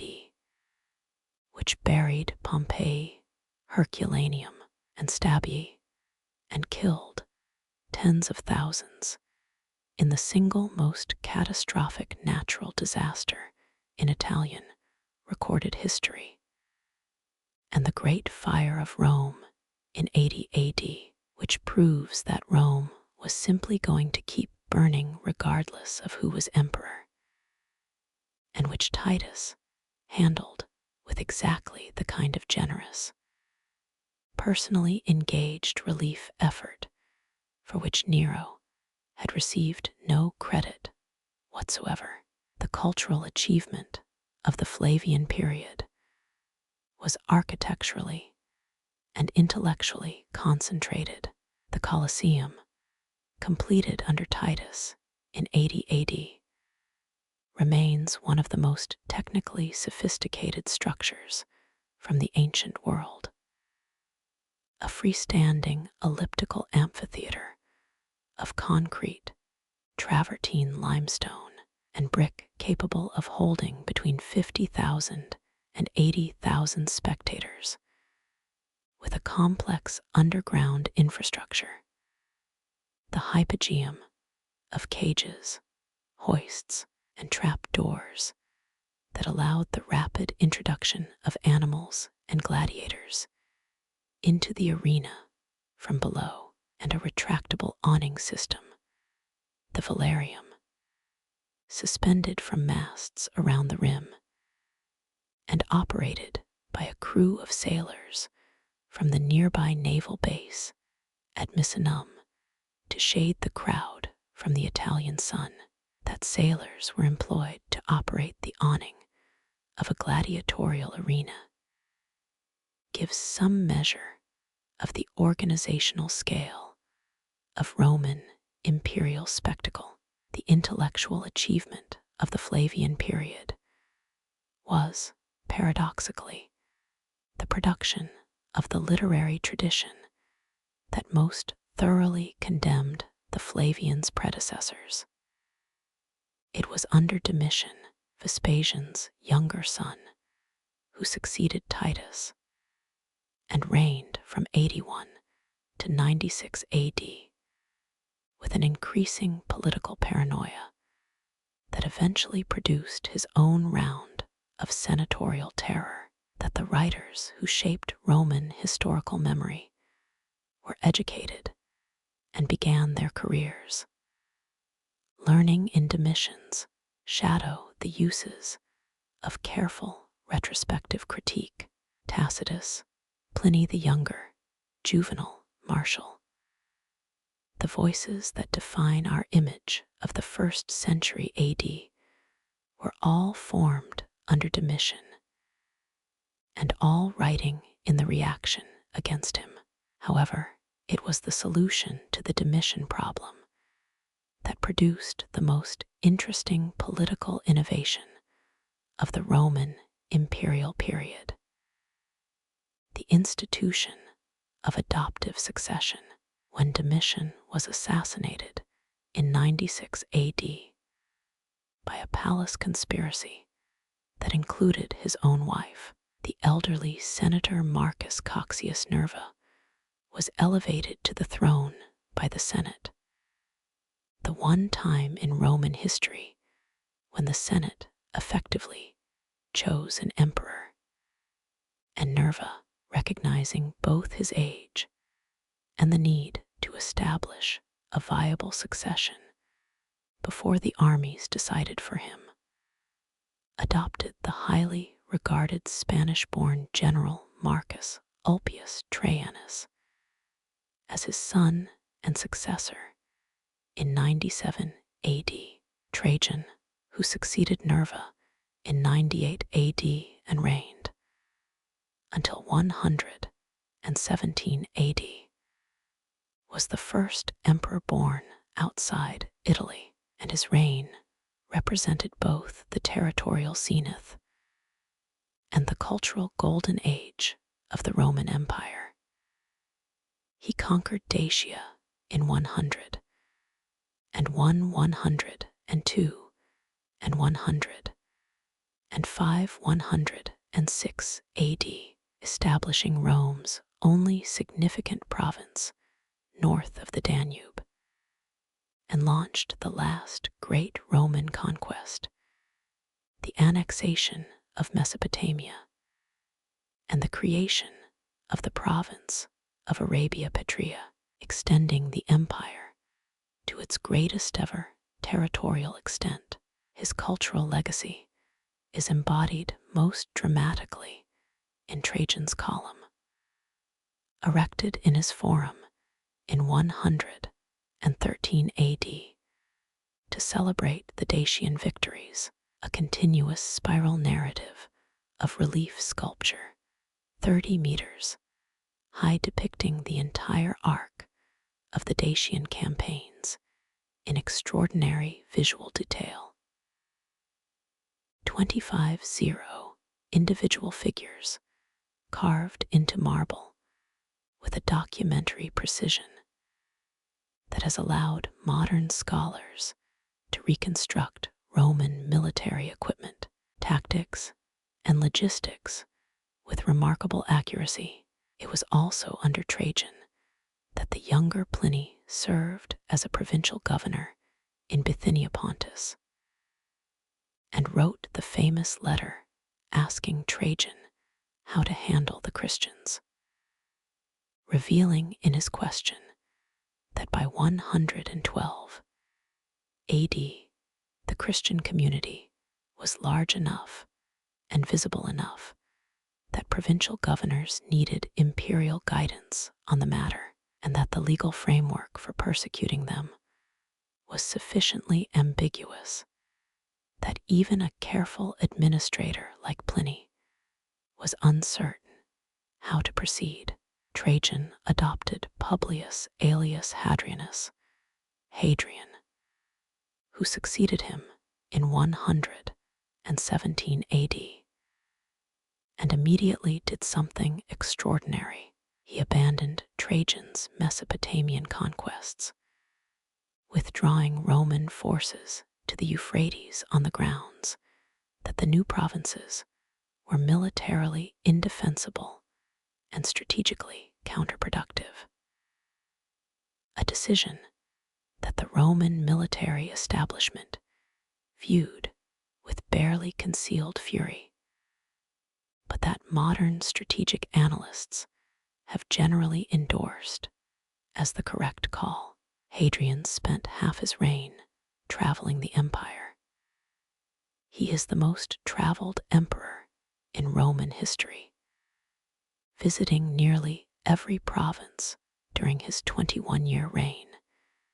inspecting the legions, auditing the provincial administrations, and building almost everywhere he went, leaving behind a trail of temples, baths, libraries, and urban improvements that announced the empire's presence in local architectures from Britain to Egypt. Hadrian's Wall in northern Britain, begun in 122 AD, stretching 73 miles from the Solway Firth to the mouth of the Tyne, is the most visible physical remnant of Roman imperial infrastructure in the modern world outside of Rome itself, and its function, not as an offensive military position, but as a managed border control system, encapsulates Hadrian's strategic vision. Rome did not need to conquer the world. It needed to govern what it already had. The 5 emperors, Nerva, Trajan, Hadrian, Antoninus Pius, and Marcus Aurelius, who reigned from 96 to 180 AD, are universally called the 5 Good Emperors, a title bestowed by the historian Edward Gibbon in the 18th century, and reflecting a genuine historical consensus that this period represented the political and administrative peak of Roman imperial governance. Antoninus Pius, who reigned from 138 to 161 AD, presided over a period of remarkable internal stability, conducting no major wars, adding only a brief advance into Scotland, the Antonine Wall, as a military gesture before withdrawing again to Hadrian's line, and governing with a patient, methodical conscientiousness that generated almost no dramatic stories for later biographers, but produced the most peaceful and prosperous era of Roman history. His successor and adopted son Marcus Aurelius, who reigned from 161 to 180 AD, was both the last of the 5 good emperors and the most intellectually distinguished Roman emperor in history. A practicing Stoic philosopher whose personal journal, the Meditations, written in Greek during military campaigns on the Danube, represents one of the most profoundly human documents to survive from the ancient world, a private record of a powerful man's attempt to govern himself as well as he governed his empire, and to find meaning in duty, in reason, and in the impermanence of everything. Marcus Aurelius was also, in practical military terms, the most burdened emperor since Domitian. His reign was consumed by the Parthian War of 161–100 and 66 AD by the devastating Antonine Plague that swept the empire from approximately 165 to 180 AD, killing perhaps 5 million people and permanently disrupting the agricultural and demographic base of the empire. And by the Marcomannic Wars on the Danube from 166 to 180 AD, wars that first breached the Rhine-Danube frontier in force and established the strategic reality that would dominate and eventually destroy the Western Empire for the next 3 centuries. Marcus Aurelius died on the Danube campaign in 180 AD, having broken the adoptive succession pattern and left the empire to his biological son Commodus, who proved immediately and catastrophically unsuitable for the role, and whose reign inaugurated the long, agonizing process that later historians would call the crisis of the 3rd century, and that contemporaries simply experienced as the world coming apart at the seams. Yet within the long period between the Flavians and the end of the Antonine dynasty, between 69 and 180 AD, something happened that the historians of the period barely noticed, but that would transform Rome more profoundly than any emperor, any battle, or any fire. Christianity, the movement that Nero had tried to destroy, spread through every province of the empire with a persistence and a social creativity that no amount of intermittent persecution could arrest. By the time Marcus Aurelius died in 180 AD, the Christian community, illegal, technically, and subject to prosecution when local authorities or popular pressure demanded it, had organized itself into a network of congregations from Britain to Mesopotamia, had developed a rich theological literature in both Greek and Latin, had produced apologists who addressed themselves directly to Roman emperors, arguing for the legal rights of Christians, and had embedded itself so thoroughly in the social fabric of every Roman city that it was no longer possible to remove it without destroying the social fabric along with it. The movement that Nero had burned alive in his gardens had built itself into the empire's immune system, and the empire would take another 2 centuries to fully recognize this. But the recognition, when it came, would be as complete as any revolution in history. Then, from within the imperial administration itself, the stress fractures that the 5 good emperors had managed but not healed became cracks that no individual administrator, however talented, could span. The period between the death of Marcus Aurelius in 180 AD and the formal deposition of the last Western emperor, Romulus Augustulus, in 476 AD, is a period of nearly 3 centuries, and trying to compress it into a coherent narrative is itself a form of violence against historical complexity. But some structural features are clear enough to trace. The emperors of the 3rd century, the period historians call the crisis of the 3rd century, running from approximately 235 to 284 AD, were overwhelmingly military commanders elected by their own troops and killed, typically within a few years or even months, by other military commanders whose own troops preferred different payroll arrangements. 50 emperors in 50 years. Multiple emperors ruling simultaneously in different regions. The empire fracturing temporarily into 3 separate entities: the Gallic Empire in the west, Palmyra in the east, and a rump Roman central government,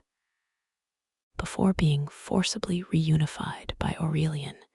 in 274 AD. Rampant inflation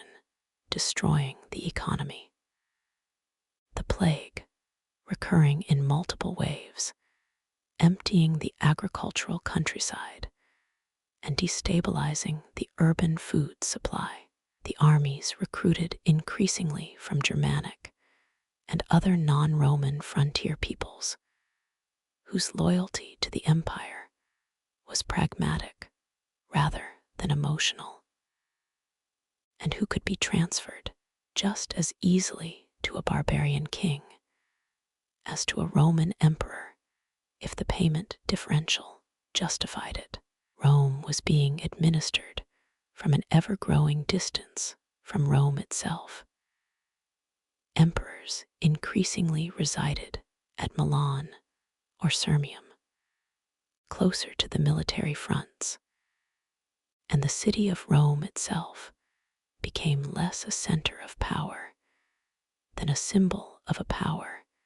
that actually resided wherever the best-armed general happened to be standing. The greatest achievement of this chaotic period was perhaps the most surprising. Constantine I, who reunified the empire after the last of the 3rd century civil wars and reigned from 306 to 337 AD, issued the Edict of Milan in 313 AD, legally tolerating Christianity throughout the empire, convened the Council of Nicaea in 325 AD to settle the theological disputes that were threatening to fracture the church, just as it was reaching a position of significant cultural power, and was, in all probability, personally converted to Christianity himself, though the exact nature and sincerity of that conversion remains a matter of historical debate, complicated by Constantine's evident willingness to continue the traditional Roman state cult alongside his Christian devotions, and by the political advantages that alliance with a rapidly growing religious community obviously offered a man in his position. Whether Constantine's conversion was genuine, calculated, or some combination of both that even he could not have entirely separated, the effect was transformative. Christianity went from a persecuted sect to the favored religion of the empire in a single generation. A reversal so complete that within less than a century, in 380 AD, the Emperor Theodosius would make Christianity the official state religion of the Roman Empire. And what had once been punishable by death in Nero's gardens would now be compulsory throughout the world Nero had ruled. The wheels of history grind slowly, but they grind. However, the theological triumph of Christianity did not save the empire from its structural crises. The Visigoths sacked Rome in 410 AD. The first time the city had fallen to a foreign enemy since the Gauls in 390 BC, producing a cultural shock so profound that Augustine of Hippo, one of the greatest intellects of the Christian tradition, spent the next 13 years writing the City of God partly as a theological response to the pagan accusation that Rome fell because it abandoned its traditional gods for Christianity. The Vandals sacked Rome in 455 AD, more thoroughly and with more lasting damage. The Western Empire fragmented into a collection of Germanic successor kingdoms: the Visigoths in Spain, the Franks in Gaul, the Ostrogoths in Italy, the Vandals in North Africa, each maintaining some of the Roman administrative apparatus, some of the Roman legal tradition, and all of the Roman Christian ecclesiastical structure. Because the church had become the most durable institution in the Western world, the one thing that transcended the political fragmentation of the former empire, and maintained a network of communications, education, and governance that no barbarian king could independently reproduce. When Odoacer, the Germanic chieftain who ruled Italy, deposed the boy emperor Romulus Augustulus in 476 AD and sent the imperial regalia to Constantinople rather than appointing a new Western emperor. He was formalizing a reality that had been building for decades. The Western Roman Empire was over. The Eastern Empire, which we call the Byzantine Empire, continued for another 1,000 years, until the Ottoman Sultan Mehmed II conquered Constantinople in 1453 AD, a city still governed by Roman law, still ruled by a man who called himself emperor and traced his authority back to Augustus, still defined in its cultural identity by the synthesis of Greek philosophy, Roman law, and Christian theology that the late antique period had produced from the ruins of the classical world. The Eastern Empire's survival is itself a commentary on the Great Fire of 64 AD and the Neronian crisis that followed it. The eastern provinces, which had been better governed,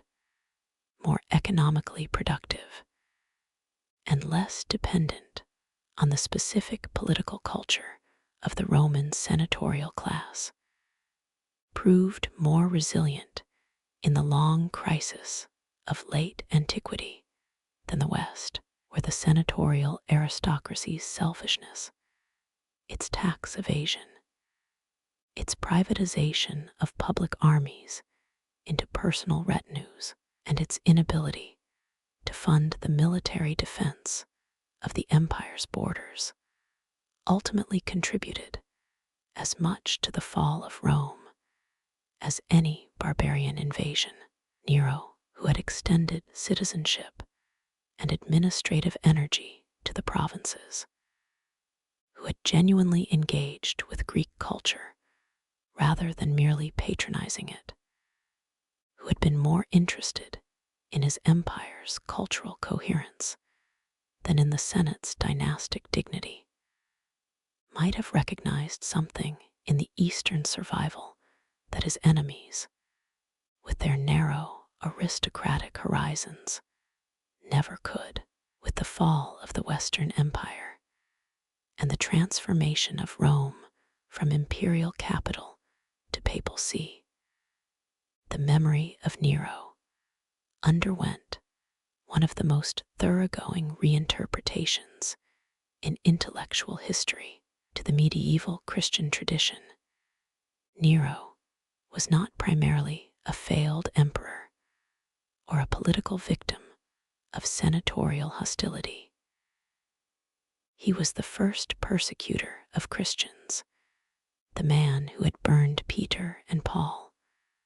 the prototype of all earthly rulers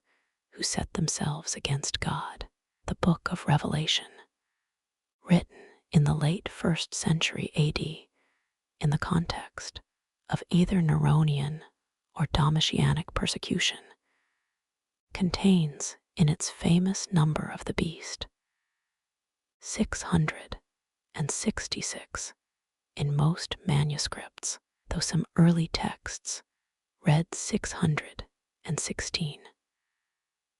What is almost certainly a numerological code based on the practice of gematria, in which letters are assigned numerical values, and the sum identifies a name. The number 616 corresponds to Nero Caesar in Latin transliteration into Hebrew, and 666 corresponds to the Greek transliteration of the same name. Nero was, in other words, literally the beast of the apocalypse in the original intention of the text, a reading confirmed by modern New Testament scholarship. And the power of that identification shaped every subsequent Christian engagement with Roman history, every medieval representation of tyranny, and every artistic depiction of the Antichrist that the tradition ever produced. The man who burned Rome became, in the medieval imagination, the man who burned the world, and the fire of 64 AD became a type,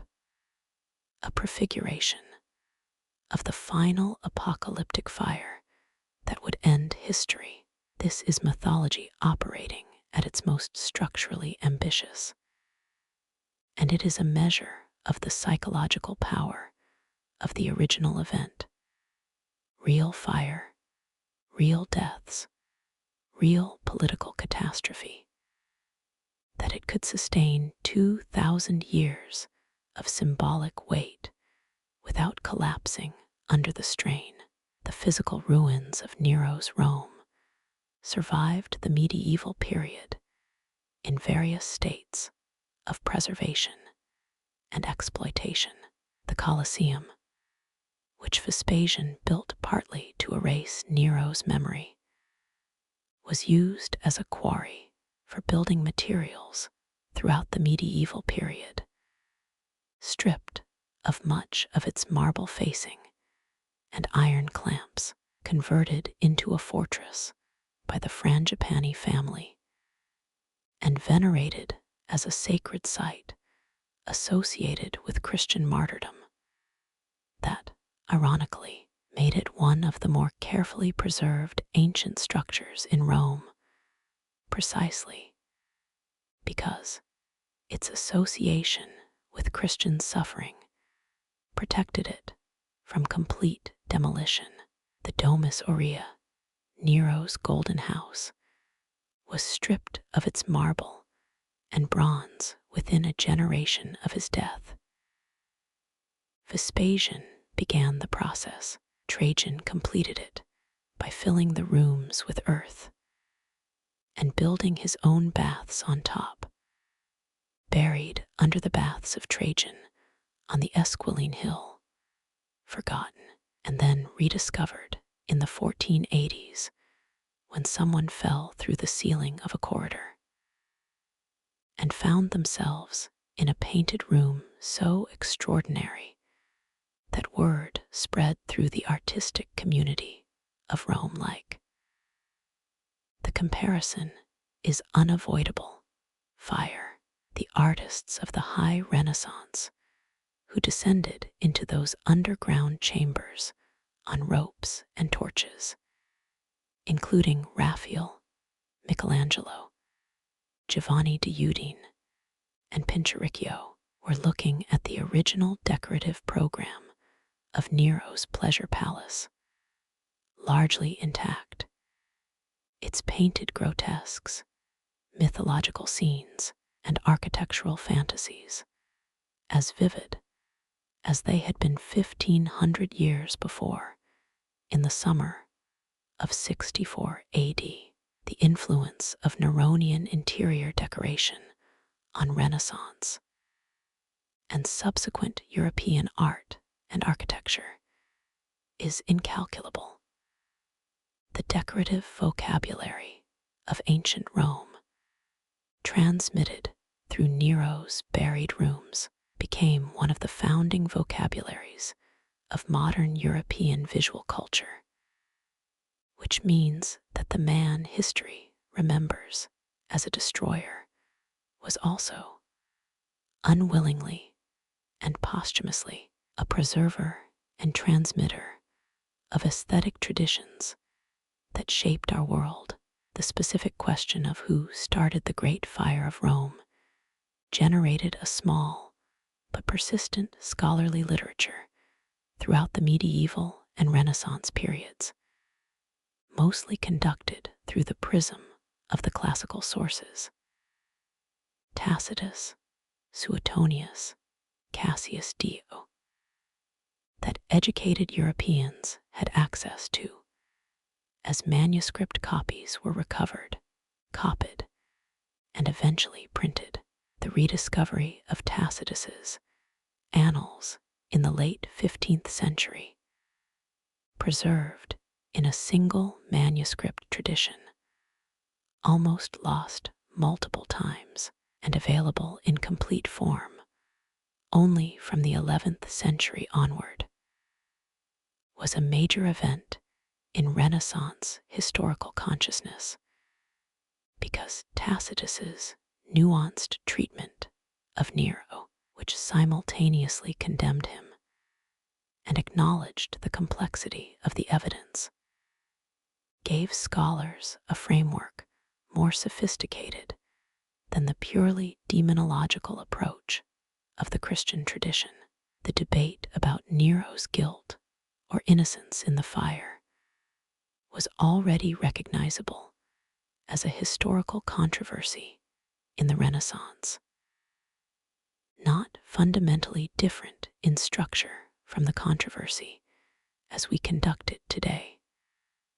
though operating with far less systematic archaeological evidence. What the Renaissance added to the medieval picture was the recovery of Nero as a patron of the arts and a practitioner of Greek cultural forms, which gave humanist scholars who valued exactly those things a reason to be ambivalent about the simple monster of Christian tradition. The ambivalence, once introduced, never entirely went away. It was at this moment, the moment when the Enlightenment project of applying rational, empirical method to historical sources collided with the archaeological discoveries of the 18th and 19th centuries, that the question of Nero's role in the Great Fire of Rome moved from being a matter of literary interpretation to something approaching a scientific investigation. The excavation of Pompeii and Herculaneum, buried by the eruption of Vesuvius in 79 AD, and thus preserved in extraordinary detail, began in earnest in 1748 under the patronage of the Bourbon King of Naples. And the revelations of those buried cities transformed European understanding of Roman daily life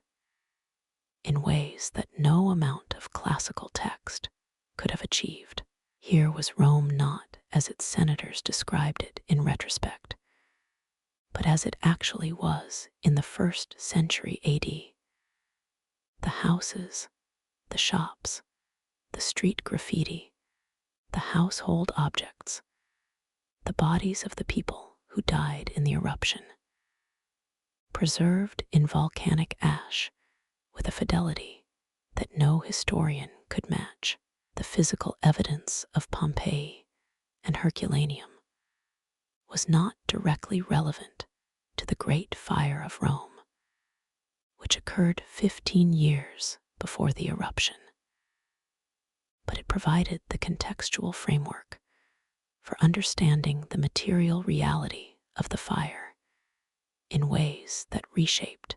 the entire historical debate. The extraordinary density of wooden construction in Roman cities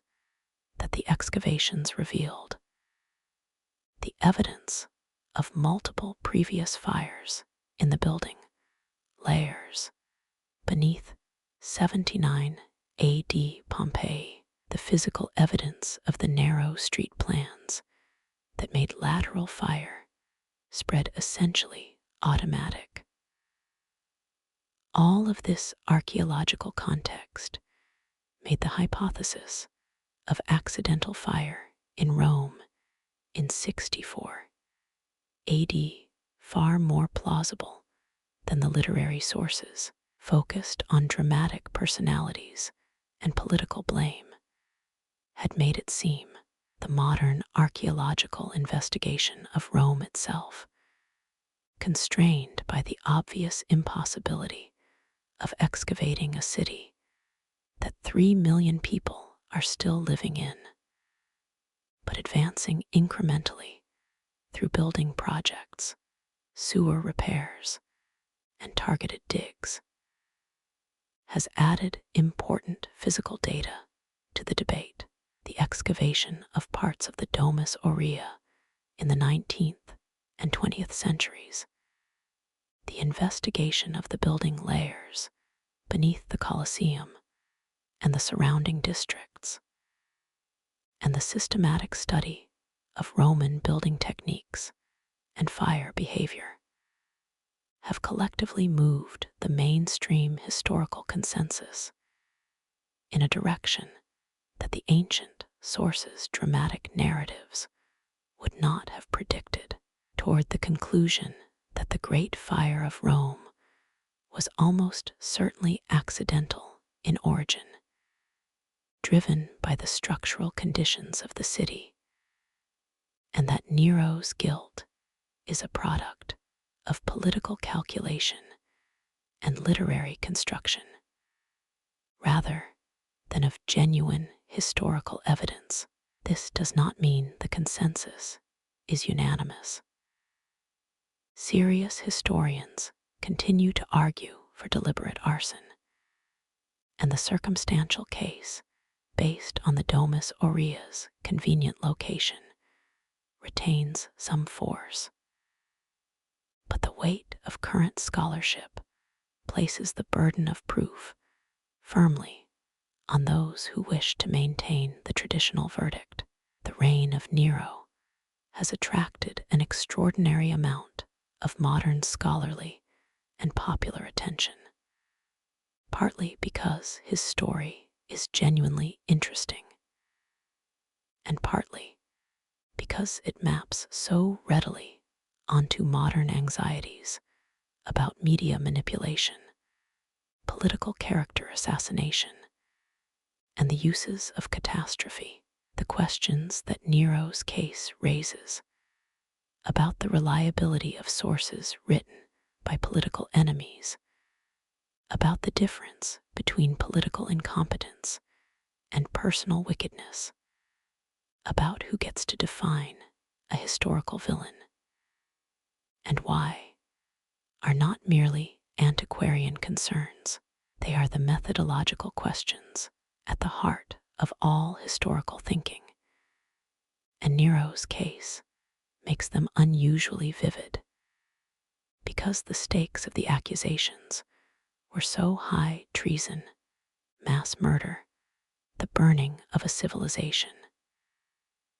The evidence is so ambiguous, and the machinery of reputation destruction was so clearly and blatantly political. The senatorial class of Rome had every reason to blacken Nero's memory. The Christian tradition had every reason to make him an archetype of persecution. The Flavian dynasty had every reason to build its legitimacy on the ruins of his reputation. When every party with an interest in the verdict agrees on the verdict, the historian's instinct should be to ask harder questions, not to accept the consensus with relief. The story of Rome, and with it, the unresolved question of Nero's guilt and the political machinery that produced his damnation, did not end with the Ottoman conquest of Constantinople in 1453, or with the printing of Tacitus's annals, or with the excavation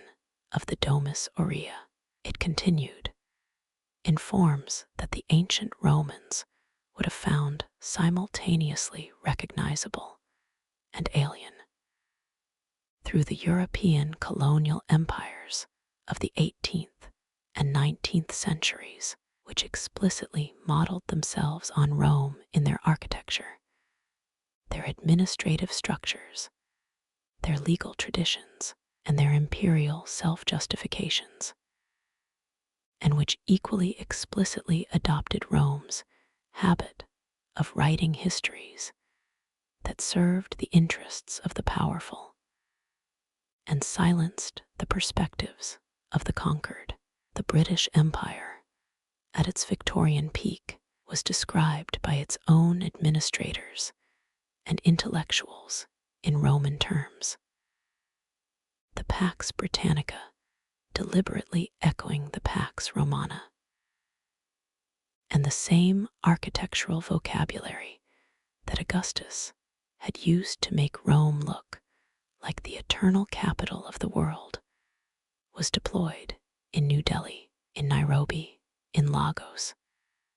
and in 100 other imperial centers to make British rule look similarly eternal,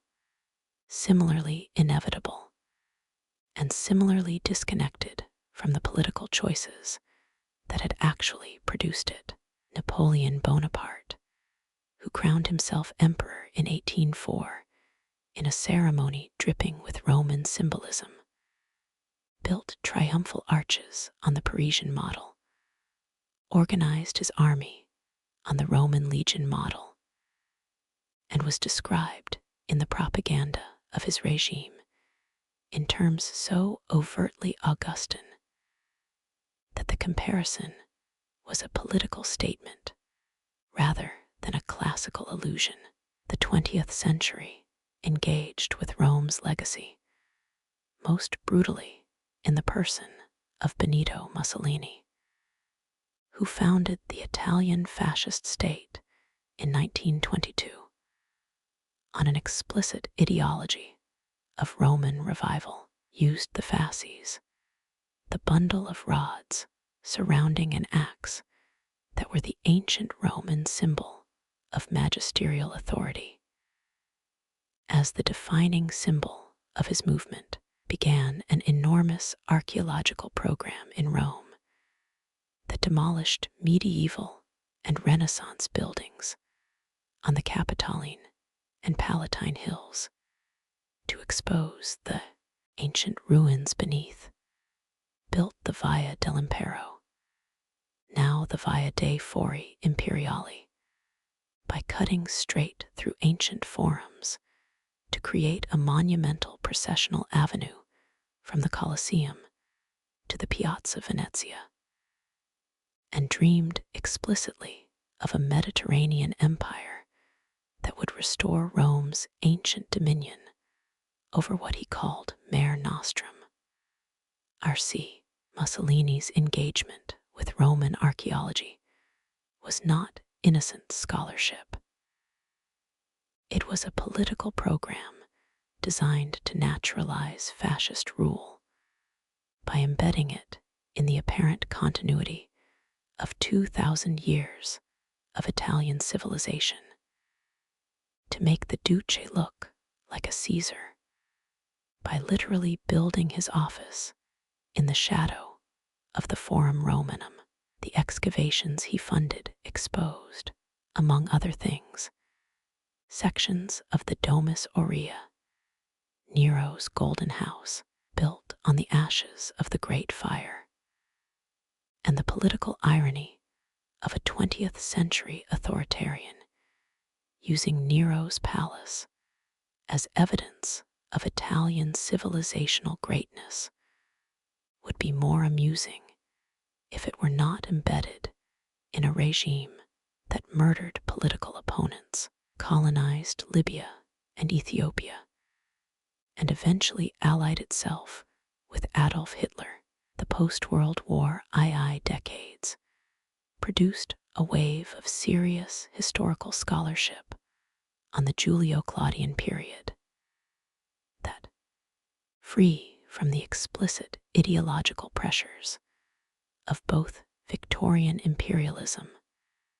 and fascist Romanitas, began the systematic project of disaggregating the historical Nero from the mythological one. Miriam Griffin's definitive scholarly biography, Nero, The End of a Dynasty, published in 1984, established the baseline of modern academic consensus. A Nero who was neither the monstrous caricature of Suetonius nor the romantic victim of later revisionism, but a complex, often competent, sometimes vicious ruler whose historical reputation had been shaped by sources systematically hostile to him, and whose role in the Great Fire remained historically indeterminate, neither proved nor disproved, but significantly less certain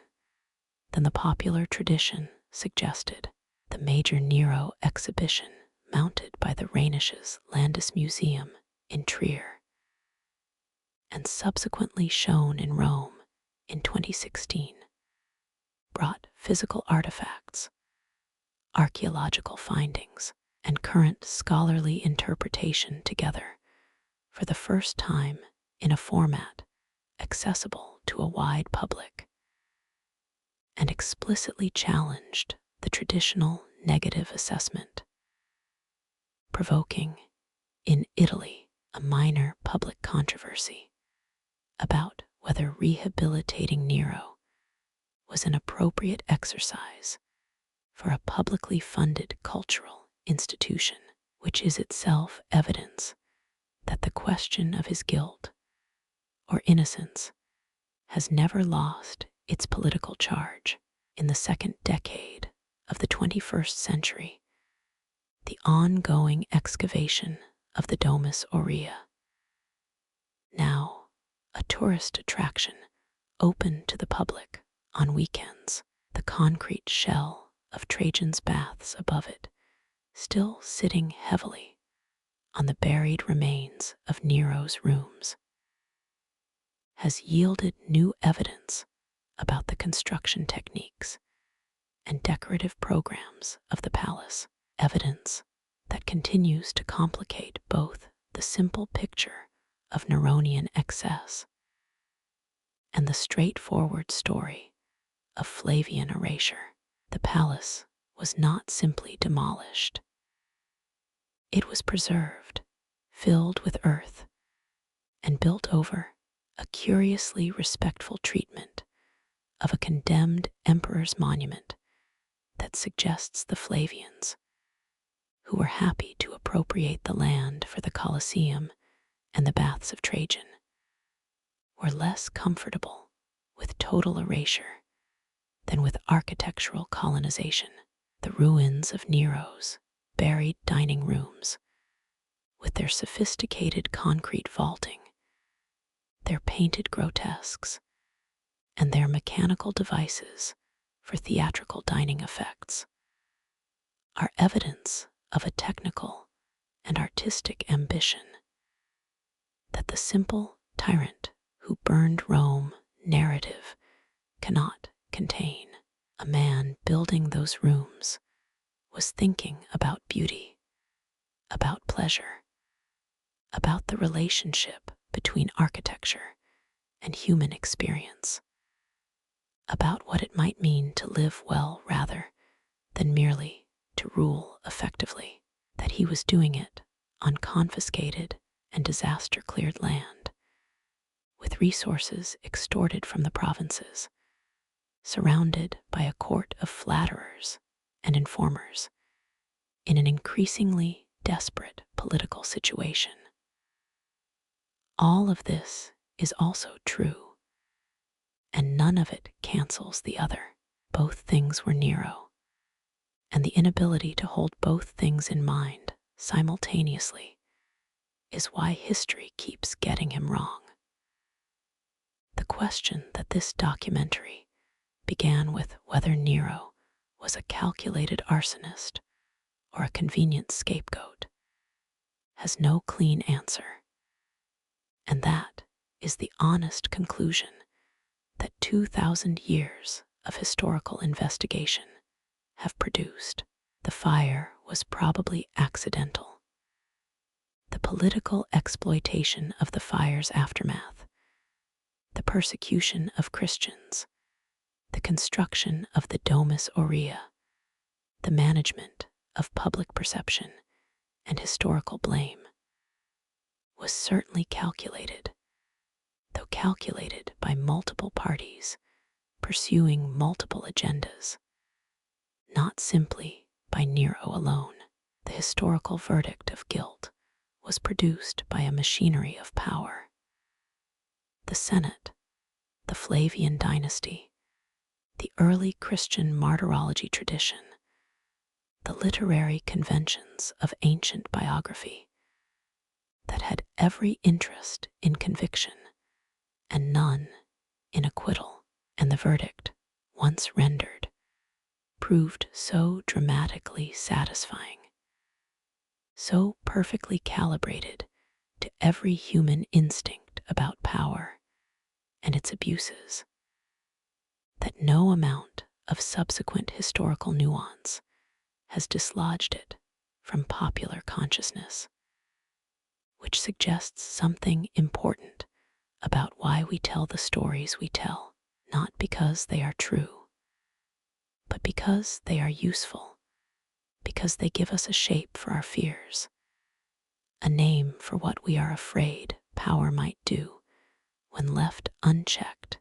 and unaccountable. But there is a chapter of the Nero story that receives almost no attention in popular accounts, and that, in some ways, is the most revealing of all. The chapter about what Nero did with the ashes after the fire of 64 AD burned through 10 of Rome's 14 districts over 6 days, and a second outbreak, leaving an estimated 3/4 of the city in ruins or seriously damaged. Nero organized not just a relief effort, but a comprehensive urban reconstruction program that modern urban planners and architectural historians have described as one of the most sophisticated and far-sighted exercises in city planning from the ancient world. The rebuilding of Rome after the Great Fire was, in several respects, genuinely revolutionary. Nero issued a set of rebuilding regulations that addressed, directly and specifically, the structural conditions that had made Rome so catastrophically vulnerable to fire in the first place. He mandated minimum street widths, broader than the previous organic city had managed, to create fire breaks and allow water-carrying vehicles access to burning buildings. He required that new buildings have arcaded porticos on their street fronts, creating covered walkways that both improved pedestrian circulation and provided protected access for firefighting. He stipulated that private building owners, rather than the city, were responsible for maintaining firefighting equipment and water storage facilities in the form of cisterns on their properties. He required that a significant portion of each building be constructed of the fire-resistant gabbing or Alban stone, rather than the more combustible tufa that had characterized much of the older city. He mandated that insulae, the apartment blocks, be detached from each other rather than sharing party walls, reducing the lateral spread of fire between buildings. He limited building heights. He created wider defensive zones around the great warehouses and oil storage facilities that had previously been embedded promiscuously in residential districts. He mandated that the orientation of new buildings allow for maximum cross-ventilation to reduce heat buildup in summer. These were not the regulations of a man who had burned the city for entertainment. They were the regulations of an emperor who had looked at what the fire had exposed about Rome's structural vulnerabilities and decided to build something better, even if better happened to also conveniently clear space for a palace complex of remarkable personal ambition. The rebuilding program was partially funded by contributions from the Roman allies and the provincial cities, who presumably paid with various degrees of enthusiasm, and was carried out with a speed and efficiency that suggests Nero had very good engineers and a genuine political will to restore the city. By the time he died in 68 AD, 4 years after the fire, much of Rome had been rebuilt, and the new city, the post-fire city, was measurably better constructed, better planned, and more fire-resistant than the one that had burned. That this was almost certainly driven by a combination of genuine civic concern and personal political ambition does not reduce its urban achievement. Most great cities have been rebuilt after catastrophes by leaders who mixed genuine public spirit with self-interest, and Rome was no exception. The rebuilding program also produced a specific legal and administrative innovation that modern historians of Roman law find particularly interesting. Nero's fire regulations were, essentially, the first attempt at comprehensive urban building codes in Roman history, not the first building regulations, since Augustus had already established height limits and there were various earlier rules about construction materials and setback requirements. But the first systematic attempt to use regulatory power to address the fire safety of the entire urban fabric as a single system rather than as a collection of individual properties, the principle that the government could and should dictate how private citizens built their private buildings in the interest of collective safety was not entirely new. Roman censors had exercised related powers for centuries, but Nero's post-fire regulations codified this principle with a comprehensiveness and a technical specificity that represented a genuine advance in the theory and practice of urban governance. The bitter irony, which would not have been lost on contemporaries, is that the emperor blamed for burning Rome was the one who built Rome to survive the next fire. Subsequent emperors, notably Domitian, who dealt with two serious fires of his own in 80 and 64 AD, and Trajan, whose urban administration included major infrastructure investments built on the regulatory framework that Nero's rebuilding program established, though they received the credit for it, and Nero did not. The sources, Tacitus, Suetonius, Cassius Dio, deserve one more extended examination before we leave the question of historical reliability, because understanding how they worked and what they were doing is essential to understanding how the Nero myth was constructed and why it has proved so durable. Publius Cornelius Tacitus, who was born around 56 AD and died sometime after 117 AD, is by any measure the greatest Latin historian, perhaps the greatest historian of antiquity in any language. His prose style, compressed and ironic and devastating in its elliptical implications, has been studied, admired, and imitated for 15 centuries. His annals, covering the reigns of Tiberius, Caligula, Claudius, and Nero,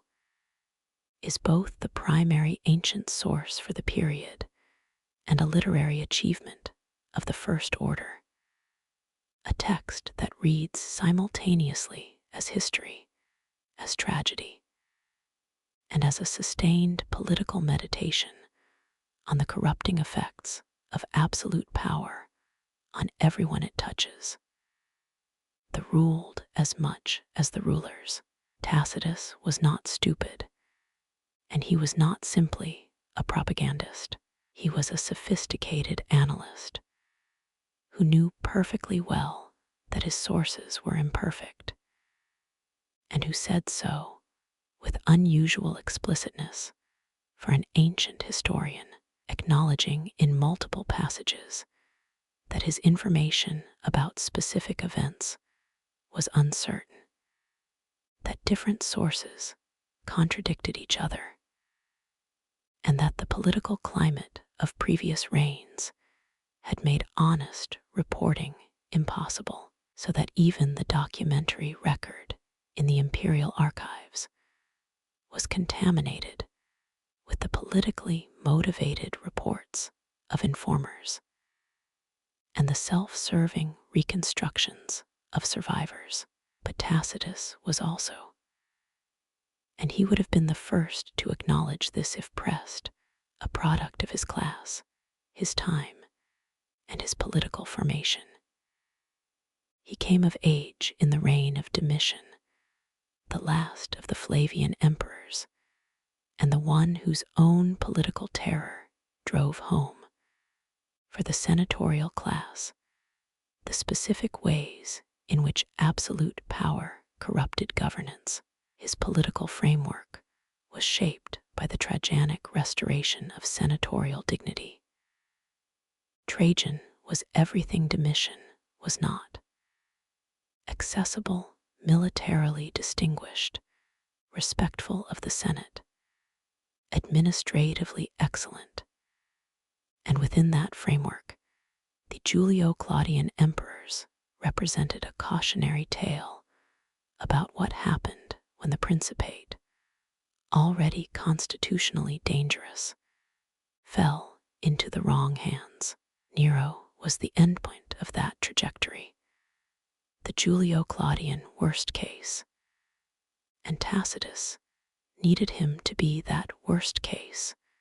with a moral clarity that his own narrative frequently undermines at the level of detail, while maintaining at the level of thematic conclusion.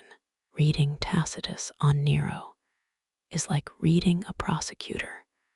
who cannot entirely suppress his awareness of the weaknesses in his own case. The acknowledgments keep surfacing, the qualifications keep appearing. The some said, others believed. It was rumored that formulations that signal the historian's own uncertainty keep interrupting the confident condemnations. Tacitus does not tell us Nero burned Rome. He tells us that people said Nero burned Rome and that he cannot confirm it. That distinction, which the popular tradition has consistently erased, is one of the most important single facts in the entire debate. Suetonius, Gaius Suetonius Tranquillus, born around 70 AD, died sometime after 130 AD, was a different kind of writer, and his relationship to historical evidence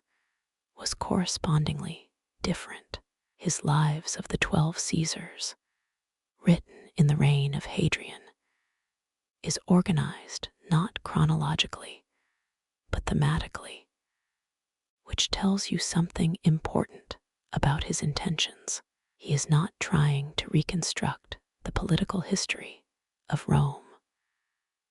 or to analyze the institutional structures of the Principate. He is writing moral biography, character portraits designed to illuminate the virtues and vices of each emperor as a guide to the reader's own moral and political formation. A purpose explicitly stated in ancient biographical theory and explicitly practiced in Suetonius's organizational method, which catalogues its subjects' virtues before cataloging their vices, an arrangement that itself makes a moral argument about human psychology. Suetonius had, apparently, genuine access to the imperial archives through his position as secretary to the Emperor Hadrian, and he used that access to gather specific details, personal correspondence, official records, physical descriptions, anecdotes that give his biographies a texture of personal intimacy that Tacitus's more politically focused annals sometimes lacks. But Suetonius also gathered everything else: rumors, stories, hearsay, the kind of colorful gossip that circulated about public figures in Rome as it circulates about celebrities in every media age. And he folded it all into his biographies without always distinguishing clearly between the archivally documented and the orally transmitted. His Nero is the most lurid of his imperial portraits, a systematic compendium of every accusation that had accumulated against the emperor In the 5 decades between his death and Suetonius's writing, arranged into thematic categories, his vices, his cruelties, his performance habits, his sexual behavior, his physical appearance, that create the impression of comprehensive documentation, while actually representing something closer to the collected output of 50 years of ante-Neronian gossip. This does not make Suetonius worthless as a historical source. It makes him a primary source for what was being said about Nero in the late 1st and early 2nd centuries AD, which is itself historically significant, especially when what was being said was politically motivated and factually questionable. The tradition Suetonius transmitted became the tradition that the medieval world received, and the tradition that the medieval world received became the tradition that popular culture inherited, which is why the lyre-playing emperor who watched Rome burn is the version of Nero that still shows up in films, novels, and casual conversation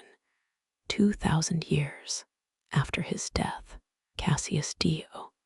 the third member of the hostile source triumvirate, was a Greek senator from Nicaea in Bithynia who served in the Roman Senate under Commodus, Septimius Severus, and their successors, and who wrote his Roman history in the early 3rd century AD, roughly 150 years after Nero's death. Dio is at his most valuable for the events of his own time, about which he had direct political knowledge, and least reliable for the Julio-Claudian period, about which he was dependent on the same literary tradition, ultimately traceable back to sources written under the Flavians, that had shaped Tacitus and Suetonius. His Nero is the most Baroque of the 3 portraits, adding details and episodes that even Suetonius did not include, and modern scholars view his account of the Neronian period with considerable skepticism, precisely because the gap between events and his writing was so large, and his dependence on tendentious earlier sources so complete. What Dio adds most valuably is the Eastern perspective, his Greek origin, and his awareness of the Nero redivivus legend, the widespread belief in the eastern provinces that Nero would return, give his account a geographical breadth that the purely Roman focus of Tacitus and Suetonius sometimes lacks. Dio knew, writing from his Greek vantage point in the 3rd century, that the version of Nero transmitted by the Latin senatorial tradition was not the only version in circulation, and occasional traces of this awareness surface in his text, even as he largely follows the condemnatory tradition. The 3 voices together, Tacitus, Suetonius, Dio, constitute not a convergent confirmation of historical facts, but a layered literary tradition, each writer dependent on earlier layers of the same fundamentally hostile source material, the apparent convergence of their accounts reflecting shared dependence rather than independent verification. This is the methodological trap that has caught readers of ancient history for centuries. When all the sources agree, it feels like confirmation. But if all the sources derive from the same poisoned well, the convergence of their testimony proves nothing except that the poison was widely distributed. In 2026, a year in which the mechanisms of political character assassination, media manipulation, historical revision, and the construction of convenient villains are perhaps more visible and more efficiently deployed than at any previous point in history. The story of Nero, Claudius Caesar, Augustus Germanicus is not a curiosity from the remote past. It is a manual written in smoke and marble, and the carefully chosen words of historians who served power about how reputations are made and destroyed, how catastrophe is converted into political capital, how a young man with genuine talents and genuine cruelties became, over 2 millennia, the emblem of all that power can do at its most recklessly self-indulgent, and how the voice that said, at the moment of death, "What an artist dies in me," might have been speaking not just about a man, but about everything that power touches and corrupts and burns, and then blames on someone else. The fire of Rome is still burning in every political system that has ever needed a monster, in every history written by the winners, in every story that is simpler than the truth it pretends to tell. And the ruins of the Domus Aurea are still there, buried under centuries of other people's buildings, waiting for the next generation of archaeologists to crawl through with their torches and discover, once again, that what was condemned as the excess of a tyrant was also, quietly and stubbornly and beautifully, a work of art that outlasted everything built to erase it. There is one final paradox about Nero that deserves to be spoken plainly before the credits roll and the lights come up and the audience returns to the present. Nero wanted to be remembered as an artist. He wanted his legacy to be his music, his poetry, his performances, his Greek-inflected cultural vision for what Rome could become if it loosened the iron grip of its senatorial tradition and allowed itself to be human rather than merely Roman. He failed at this catastrophically in his own lifetime. The Senate damned him, the army abandoned him, the poets he had persecuted outlived his reputation, and the fire branded him forever with the worst single accusation that could be leveled at a Roman emperor: the destruction of the city that was the embodiment of everything Rome was. But then, in the earth beneath the baths of Trajan, sealed and forgotten for 1,500 years, his painted rooms waited. They waited through the fall of the empire, through the medieval centuries when his name was synonymous with the Antichrist, through the Renaissance when artists first found them and named their discovery after caves. They waited while Michelangelo stared at their vaulted ceilings with a torch in one hand and a charcoal crayon in the other, and felt something. We know he felt something because we can still see his mark on the ceiling, some recognition of a quality of imagination that transcended the centuries between them. They waited while the Roman Catholic Church built its empire on the bones of the men and women Nero burned in his gardens, while the Ottoman Sultan's cannons brought down the walls of the city that claimed the Roman succession, while the printing presses of Basel and Venice spread Tacitus and Suetonius across the educated world, and fixed the image of the fiddling tyrant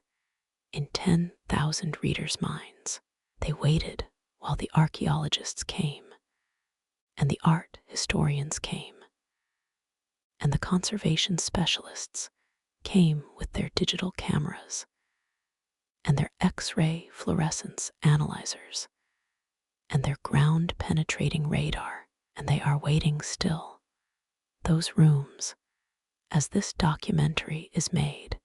in 2026, while the questions remain open and the investigation continues, and the ash of 64 AD settles very slowly into the permanent record of human memory, not yet fully read, not yet fully understood, still giving up its secrets to those patient enough to go down into the dark and look. The last emperor of the Julio-Claudian line died at 30 in a suburban garden, and the city he supposedly burned is still the most visited archaeological site in the world. Its ruins under permanent excavation, its questions permanently unanswered. And today, as scholars continue to sift the ash layers of 64 AD with new ground-penetrating radar and isotopic analysis, and as the digital reconstruction of the Domus Aurea's painted ceilings proceeds on servers in Bologna and Rome, the possibility remains, stubborn and alive, that history is not yet finished deciding what Nero was and what was truly lost when Rome burned. Because in Rome, as in every civilization that has ever told itself a story about why it fell, the most dangerous fire is always the one that starts not in a building, but in a narrative, and the hardest ruins to excavate are not made of stone,